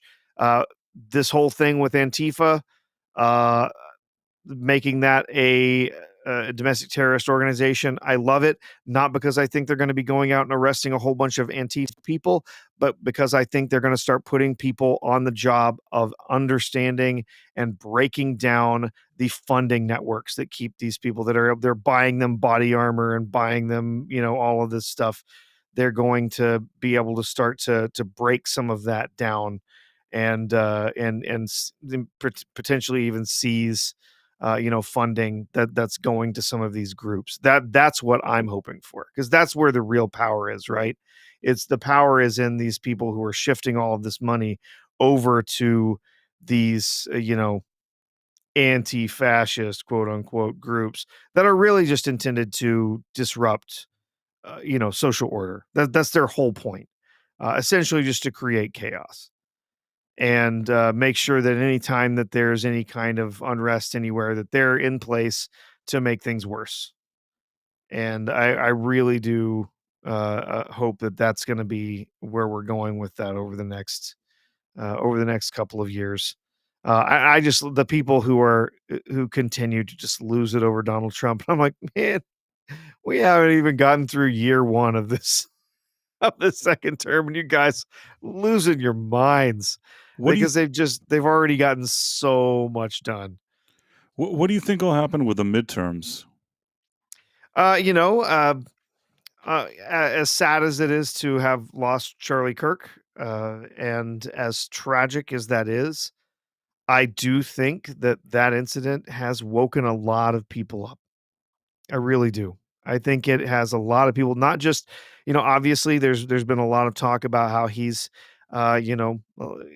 people are starting to see his videos. They're starting to understand his testimony as a Christian. People are going back to churches. I think that's true. But I also think it's woken a lot of people up to what his real message was in trying to communicate with people and break down some of the barriers, because the left, if you look at the people on the left, you look at them, they're not about sitting down and talking to you. The people, the progressives on the left are all about shutting people out, shutting people down, cutting people off. If you don't believe what we believe, you're excommunicated. You're gone. You're not going to be part of the conversation. You're not going to be part of my life.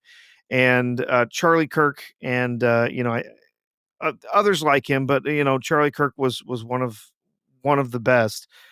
Was all about talking to some of these people who have just been so thoroughly brainwashed by all of this stuff for decades now, and to actually have someone who was willing to have a conversation and start questioning some of their, foundational beliefs, I think was incredibly beneficial. And I think that now, having had this very, frankly, it's traumatic incident, right, for the whole country, in a couple of ways. One, just having lost this young man. Two, this horrible act of violence, and seeing that, so many people seeing that on social media, but have now also, as they've started to see more and more of what he actually had to say, rather than just the 30-second sound bites that have been clipped, by some leftist to show on TikTok. They've actually been exploring how could it be that there's so many people who just hate this man, but then there's so many people that love him.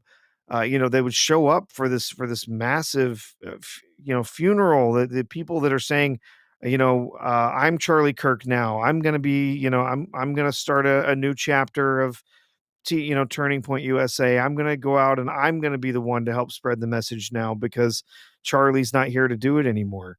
And so I think that as tragic as it is, I think is going to make a huge difference in the midterms. I really do. Now, it's going to be it's a long time, before we get there. All sorts of things could happen between now and then.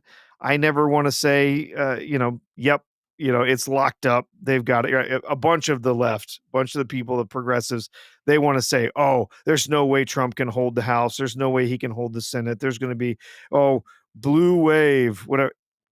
I don't think that's going to be the case. I really don't. I think we are just now starting to see how Charlie Kirk's death, and then apparently continued violence coming from the left, is really going to start to wake some people up and change how they feel about these situations. And I think there's going to be a lot more people who are going to start to recognize how empty the ideologies and the promises are coming from Democrats.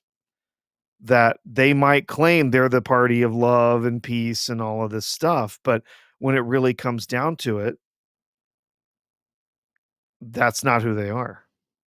And that's not what they really believe in. It doesn't look like it these days, let's put it that way. I think that Yeah. at some point, maybe they could have said something positive, but I don't know. I can't really say that about them today, no.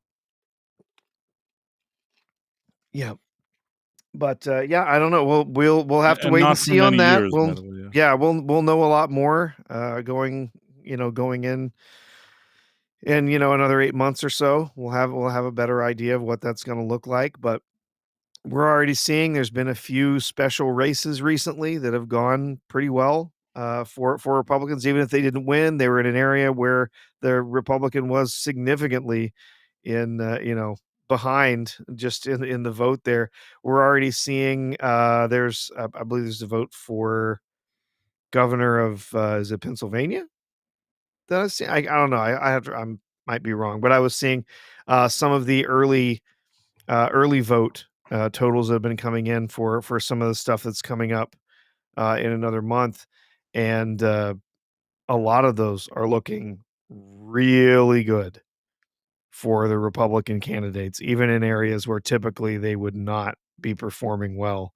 So yeah, we'll have to see. We'll have to see what's gonna happen there. But no, I do think that that what we've seen over the last couple of weeks, and what unfortunately I think we're going to continue to see over some of the coming months is really going to wake up a lot of people who may have been just sort of complacently believing that they were on the right side of history because they were on the party that was nice to the rainbow people or nice to the watermelon people or whatever, and potentially realizing that actually that those people might not be exactly what they claimed. Radio streamer says, for fuck's sake, the people that hate Kirk because TikTok said are taking pills to spite Trump. Insane.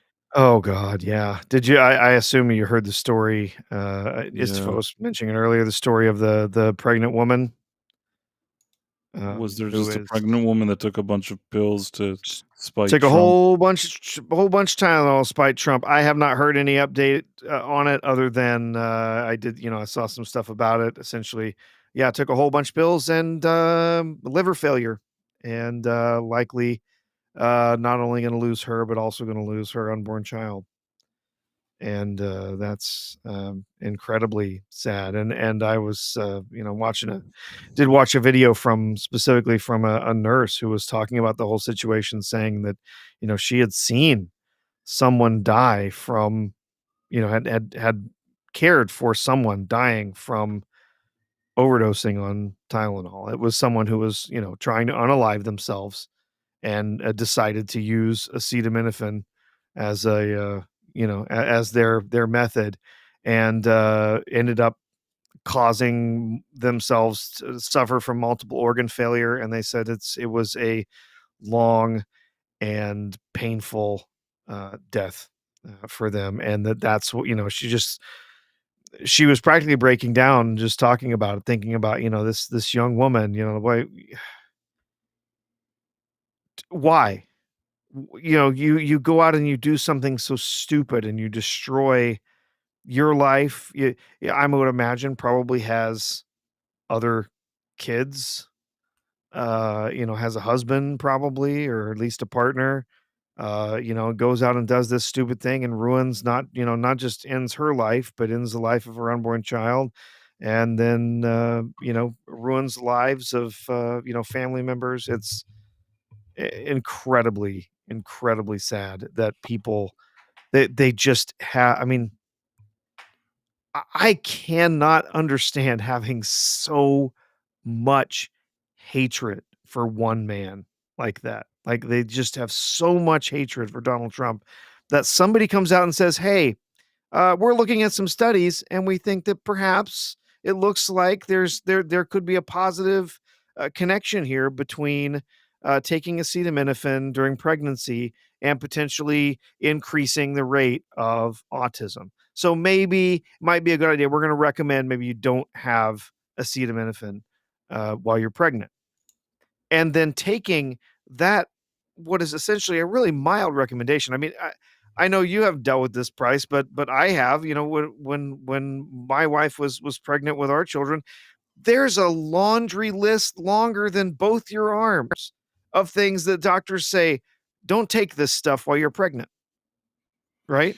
I saw a tweet from Tylenol from themselves that said, like, in 2017, they told somebody, don't take our products while you're pregnant. Yeah, it's nothing new, and in fact, I love the fact I love this, that apparently I am not on TikTok, but someone was telling me there are tons of doctors who are going on TikTok not just to tell people, please don't do this ridiculous challenge where you take a bunch of Tylenol. You are going to kill yourself in the most horrible way, but going on there to explain that, hey, actually, here's what Tylenol does. Here's some of the side effects of Tylenol. And yes, we do think there might be a connection there.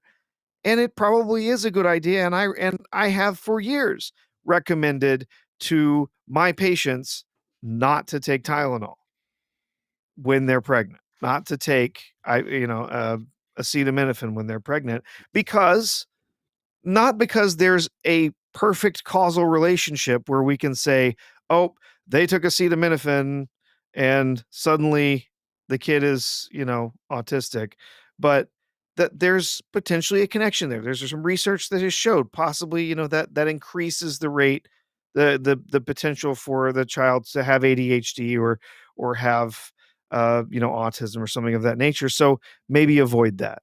Like there's a laundry list of different medicines, over the counter supplements, stuff like that. The doctors are like, don't take this while you're pregnant. It's too it's just there's too much of a risk, right?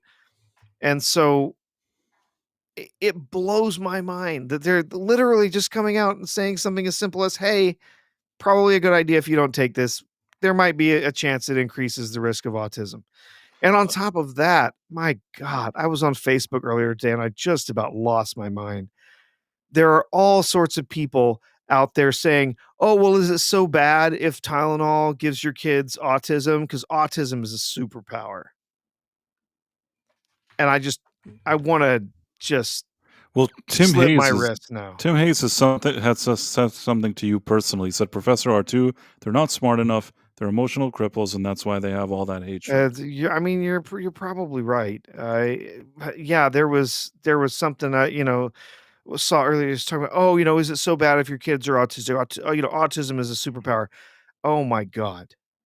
Like, okay, you know what? For every Elon Musk that we have out there who's hyper focused and able to take that and use that for whatever, and other similar, people who are in that situation, who, have different levels of autism.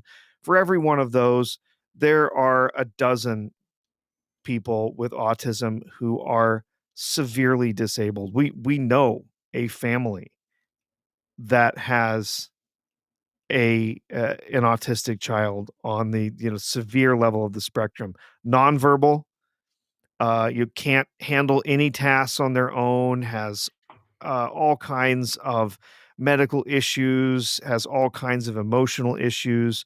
Yeah, that for every high functioning, person who can live in society with autism and it's a superpower. There are a whole bunch of other people who are suffering, and not just them, but their families that are suffering, trying to care for these people who are trapped inside of themselves because their autism is so severe that they can't interact with other people in the same way that we do. Tim Hayes says, please don't use Facebook, Professor. You'll be miserable. Trust me, I don't spend that much time on Facebook. I really kind of hate it. I go on there occasionally because that's kind of the only connection that I have with some of my family and my friends, is through that app. Trust me, I've had multiple occasions when I have thoroughly considered deleting my Facebook account. It's only that there's some individuals or some people that really that's the only line of communication that I have with them now, that I've left that account open. And it's extremely frustrating. There are people who I once considered very close friends who now are complete leftist TDS psychos, and it hurts my heart to go on there and look at these people and think, that how did you become so completely radicalized by just one guy?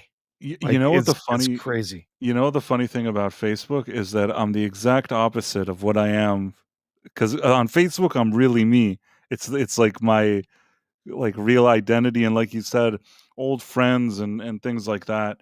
And every time I go there, maybe once a month, and man, it's not a fun place to be. And the funny thing is, there was one guy that I've known for many years, and he posted something. I guess he kind of used to be very left leaning, but over time he's kind of become more either middle of the road or more kind of leaning right, very unhappy with the left. And every time he posts stuff, like, people gang up on him and get all upset and things like that. And I thought of reaching out to him privately and telling him, like, dude, this is probably, if with your own identity, you don't have to do this. You know what I mean? If you, I wouldn't recommend doing what he's doing. He's just picking a fight with all these people, and I don't know. I would recommend that he wouldn't do that. But instead, I haven't said anything. I post nothing on Facebook. Probably haven't posted anything in there in at least 2 years, maybe.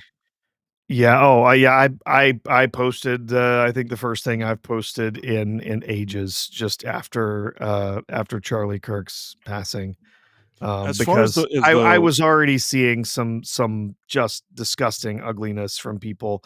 Not some of the worst stuff that you've seen out there, but some stuff that was really just irritated me, and so I just posted, you know, just a simple quote about, words not being violence, and and that was it. And I only got likes from it, and that's fine. I'm imagining, a lot of people don't pay attention to any of my posts because I almost never post anything. But um, yeah, it's not something. Facebook is not a platform that I like. I don't want to interact with it.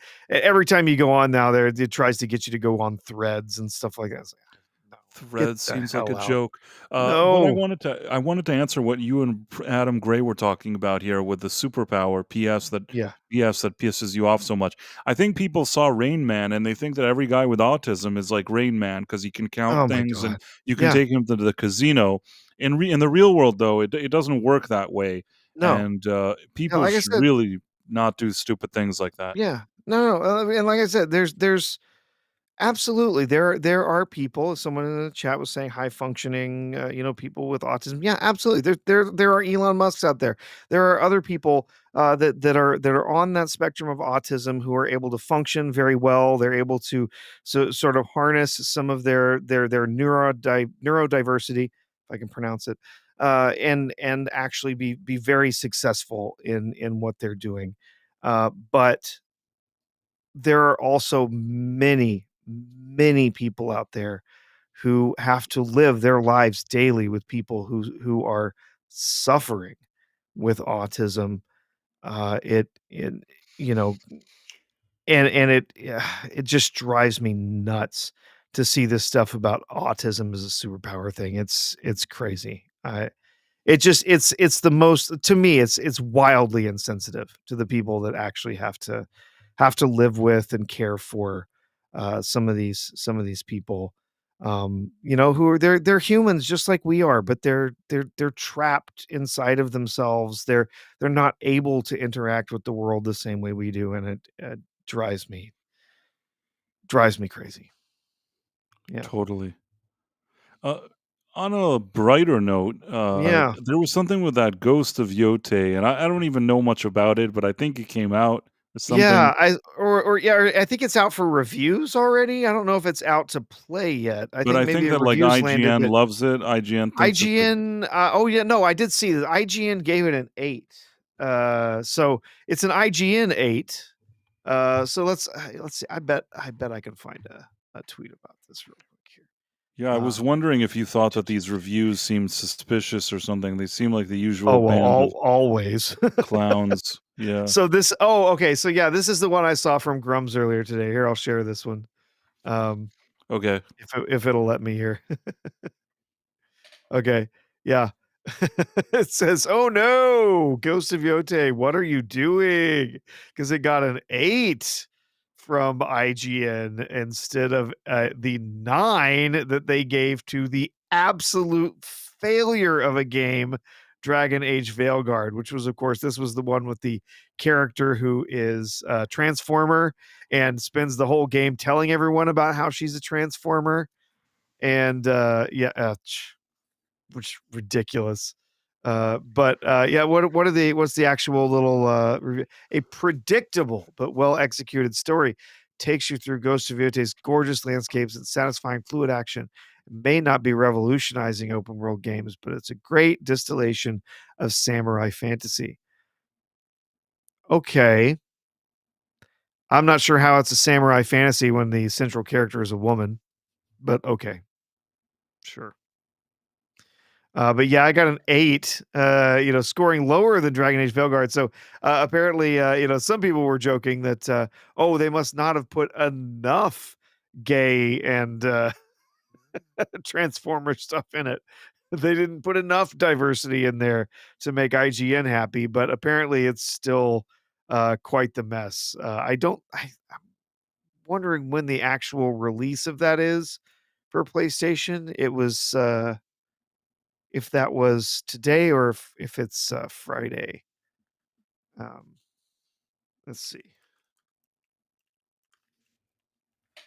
But yes, we already have a lot of people who have been coming out of the woodwork, jumping on, leaving comments on videos and stuff like that, basically saying, "Yeah, no, I'm not buying this. It's just no." Okay, so October 2nd is the release for this. So we've got a week. How about the other reviews? Were they also like kind of like IGN? Let me see. If we look at Metacritic here, see what other reviews we might have.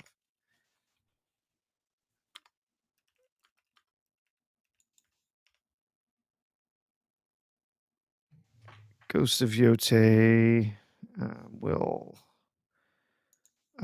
share this tab instead.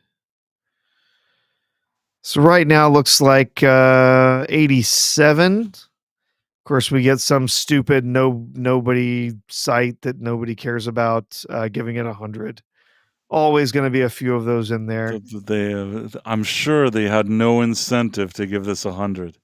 Yeah. Oh, look at all the PlayStation Universe 100, Player 2, 100, 100, 100, 100, 100. Yeah. I We've feel like only they're got a giving you the handful 100 of reviews. hoping that you'll see their names first. Exactly. And that's what some of these They're like a groups do. small site that nobody Let's cares look- about. They're like 100. You immediately Let's look see them. further down. Let's see who we've got here. Eurogamer, Power Unlimited, Video Gamer, Metro. I'm trying to see if there's some names that I recognize. Eurogamer, what did they have to say about it? Sucker Punch's sequel offers more great swordplay and heartfelt storytelling, but would be better served as a linear action game freed of its poor side quests and dated open world. Yeah, that is one thing that I have heard and read in a couple of the reviews is that it feels very much like the first game. The engine that they've used is unchanged. Many of the like the weapons and things that you get, the tools that you get to use during the game, pretty much exactly the same as the first game. So it feels a lot like New Game Plus. Like, oh, it's the same game with a slightly different map and they mixed up the characters or whatever. So So it's not very fresh. yeah, Radio Times say if you've seen one Japanese orphan avenging their parents' death, you've seen them all. That's the question that I can't seem to be shaking after spending the last few weeks sinking all my spare time into Ghost of Yotei. Interesting. Thrilling battles, captivating sound, breathtaking art. These advantages alone make Ghost of Yotei definitely worth your attention. However, the other elements of the game cannot be praised so unreservedly. Next time it would be good if the creators were not afraid to experiment a little.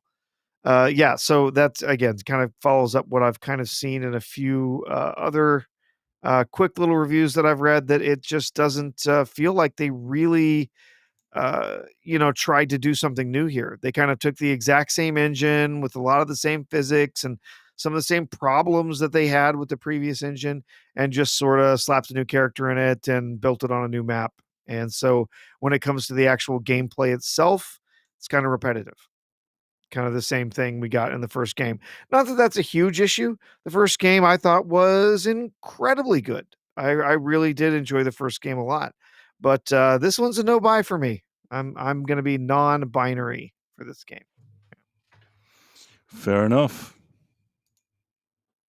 Not interested in supporting some of the really hateful stuff that's come out from some of the producers and some of the actors that are part of this game. Yeah, But the truth is that I was pretty uninterested in this for quite some time, knowing the people who had been knowing the people who had been brought in to make this, the voice actor that they brought in for the main character, knowing how there were certain groups involved in making the story. We know that Sucker Punch is one that has been sort of invaded by some of these different groups that want to make sure that you insert DEI into absolutely everything you do. And so yeah, Yeah, this was probably one I was never really gonna buy anyway. So they can put all the effusive, ridiculous 100, ratings on here they want. I think this game is gonna have a real hard time selling in stores and selling on the digital store on PlayStation. So, yep. No thanks. I'm trying to think for a second. I know this is a strange question. Did Jimmy Kimmel, did we know the ratings for the day after the stupid thing that he was crying? No. Haven't seen the ratings for that. Although, did we? Let's see. What were the views on his YouTube channel? Guess we can look at that. The YouTube channel is just like, I don't take that so seriously. I'm trying to wonder what he got on.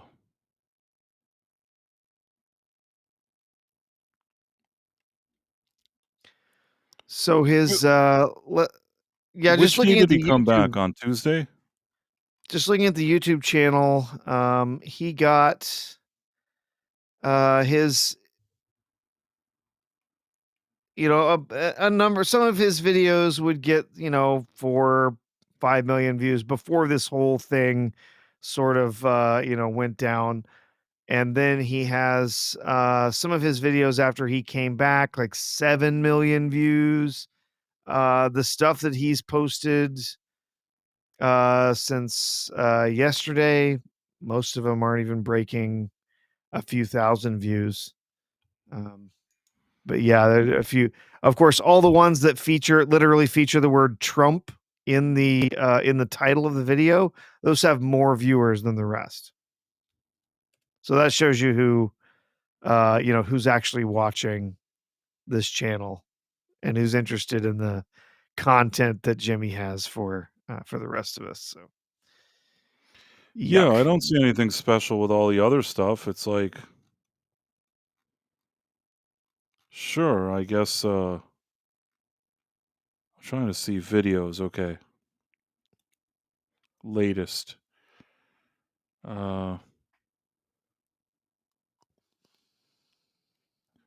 They've only been up for a short amount of time, but Yeah, there's a bunch that have been posted from today's show. The highest viewed one from yesterday's stuff was 7.1 million, but that's just one video. right. And again, I mean, the guy has 21 million subscribers. He has a show, as I said before, that he gets paid $17 million a year, and that's just to him. The production here is insane. The marketing, the PR, Yeah. a team of like 100 people. He has all this stuff, and at the end, they're like getting excited because now he has 7 million. The first day he got 20, now it went up to 20 or whatever million. Okay, fine. Now he went to 7 million. I don't think this is going to be a situation that even every day is going to have these numbers. Oh no, not at all. Eventually, most of his videos are going to have ranging from like 100,000 to 300,000. That's probably what's going to happen. Which it's fine, I guess, but not if you're getting paid $17 million a year. Yeah. And well, I was looking here. I was looking at the most popular, most viewed stuff that he has. The highest viewed videos that he has on his YouTube channel are all more than 10, 15 years old. There's one from 7 years ago where there was a thing where they had a bunch of the Cast from actors Avengers Infinity War. a bunch of the actors from Infinity War that were drawing their characters. And actually, I saw that bit. It was fairly funny. That was a funny idea to do that when they've got a bunch of the cast there. And some of the drawings were actually pretty impressive. Some of the cast were actually pretty gifted artists to doodle, draw the stuff in their style. But yeah, most of the videos on his channel, the ones that have the biggest views that are like in the 60, 70 million, they're all more than 10 years old. Like nobody cares. Nobody's. Yeah, he doesn't have many like recent videos that he has those kind of numbers. It's really many years ago. Like you said, 6, 7 years. It means that for like 6, 7 years, he hasn't been able to really do significant numbers on YouTube.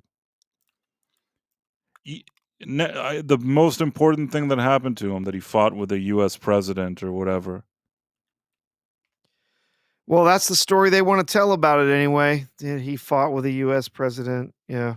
Yeah, I mean, it's. I'm just saying that's the way they're pitching it. Yeah, I mean, I don't think that he's. You understand what I'm trying to say? Yep. That's their thing. Like I went toe to toe. I said stuff about Trump. At the end of the day, of course, nobody even pays attention to the fact of how disrespectful he was, in my opinion. You know, whether you like Charlie Kirk, whether you agreed with him or not, all of that is irrelevant. I think, Charlie Kirk had just been killed really shortly before that. Just any kind of decency to steer away from this type of stupid jokes that he told to begin with. I think it was very poor taste to begin with. Enough that like people should be able to say, "Hey, you're kind of an asshole," but not in a funny way. You're just being a dick. And nobody even focused on that. It was all about, quote unquote, his freedom of speech, which nobody ever took away from him. Nope.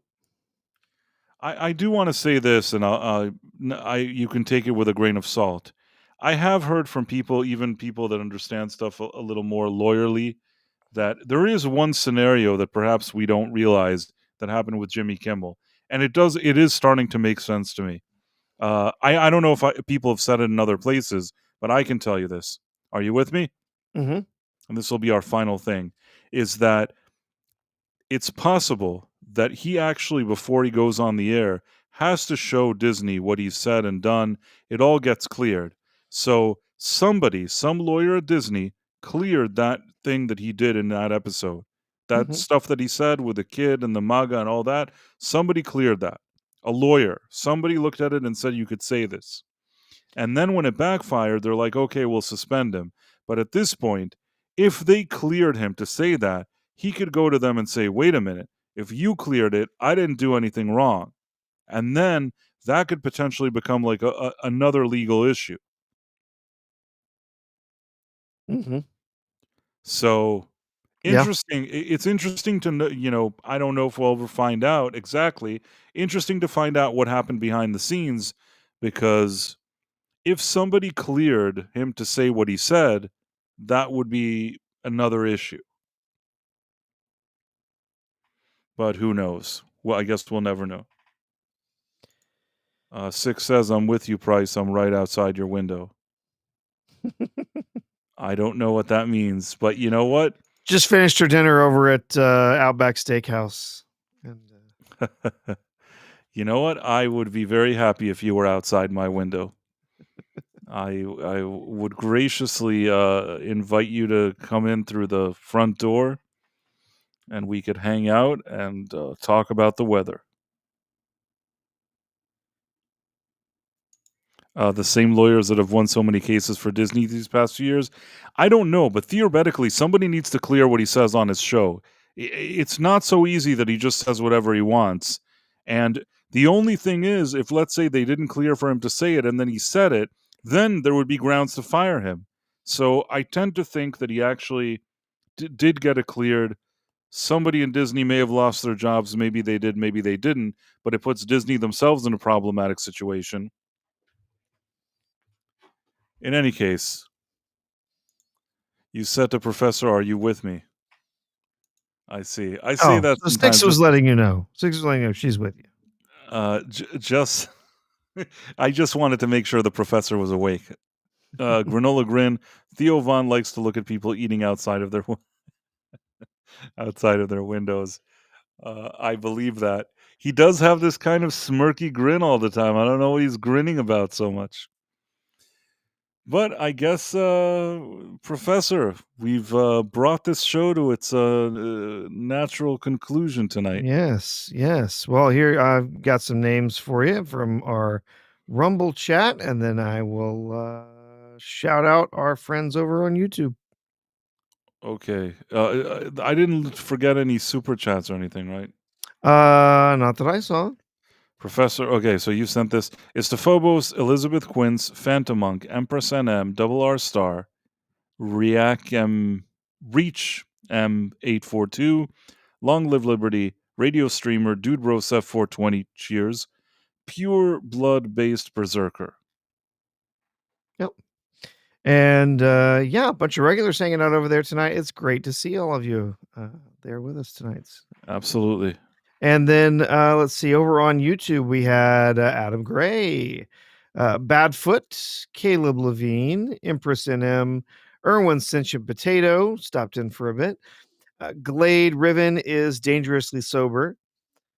Granola Grin, Istophobos, James Caserta, Jonathan Conroy, Justin Channels, Keely Chow, Kendrick Lama, Lisa, Malachi D. Wildman, Marks 47, Mur Rockstro, Enum, Pete Roble, Putin's Cat, Rebecca Gold, Robot Head, Sean Green, Stephen Mack, Six was here with us. The Dead Man, Tim Hayes, Tomahawk 511, Valiant Goat, Yitus, and Zune RJ5. So thanks everybody for joining us this evening. It's good to see you all. Oh, and I see Justin Webster, or excuse me, Jason Webster. There. Thanks, Marla. We feel the same way about you, Yep. Marla. And, Marla is wonderful. I always like seeing. I don't know why. Anytime I see Marla here, I'm always happy. Yes, good to see you, Marla. I am happy No Other Choice is doing extremely well with critics and audiences. Another masterpiece, Park Chan-wook. Haven't seen that, but maybe I'll give it a shot.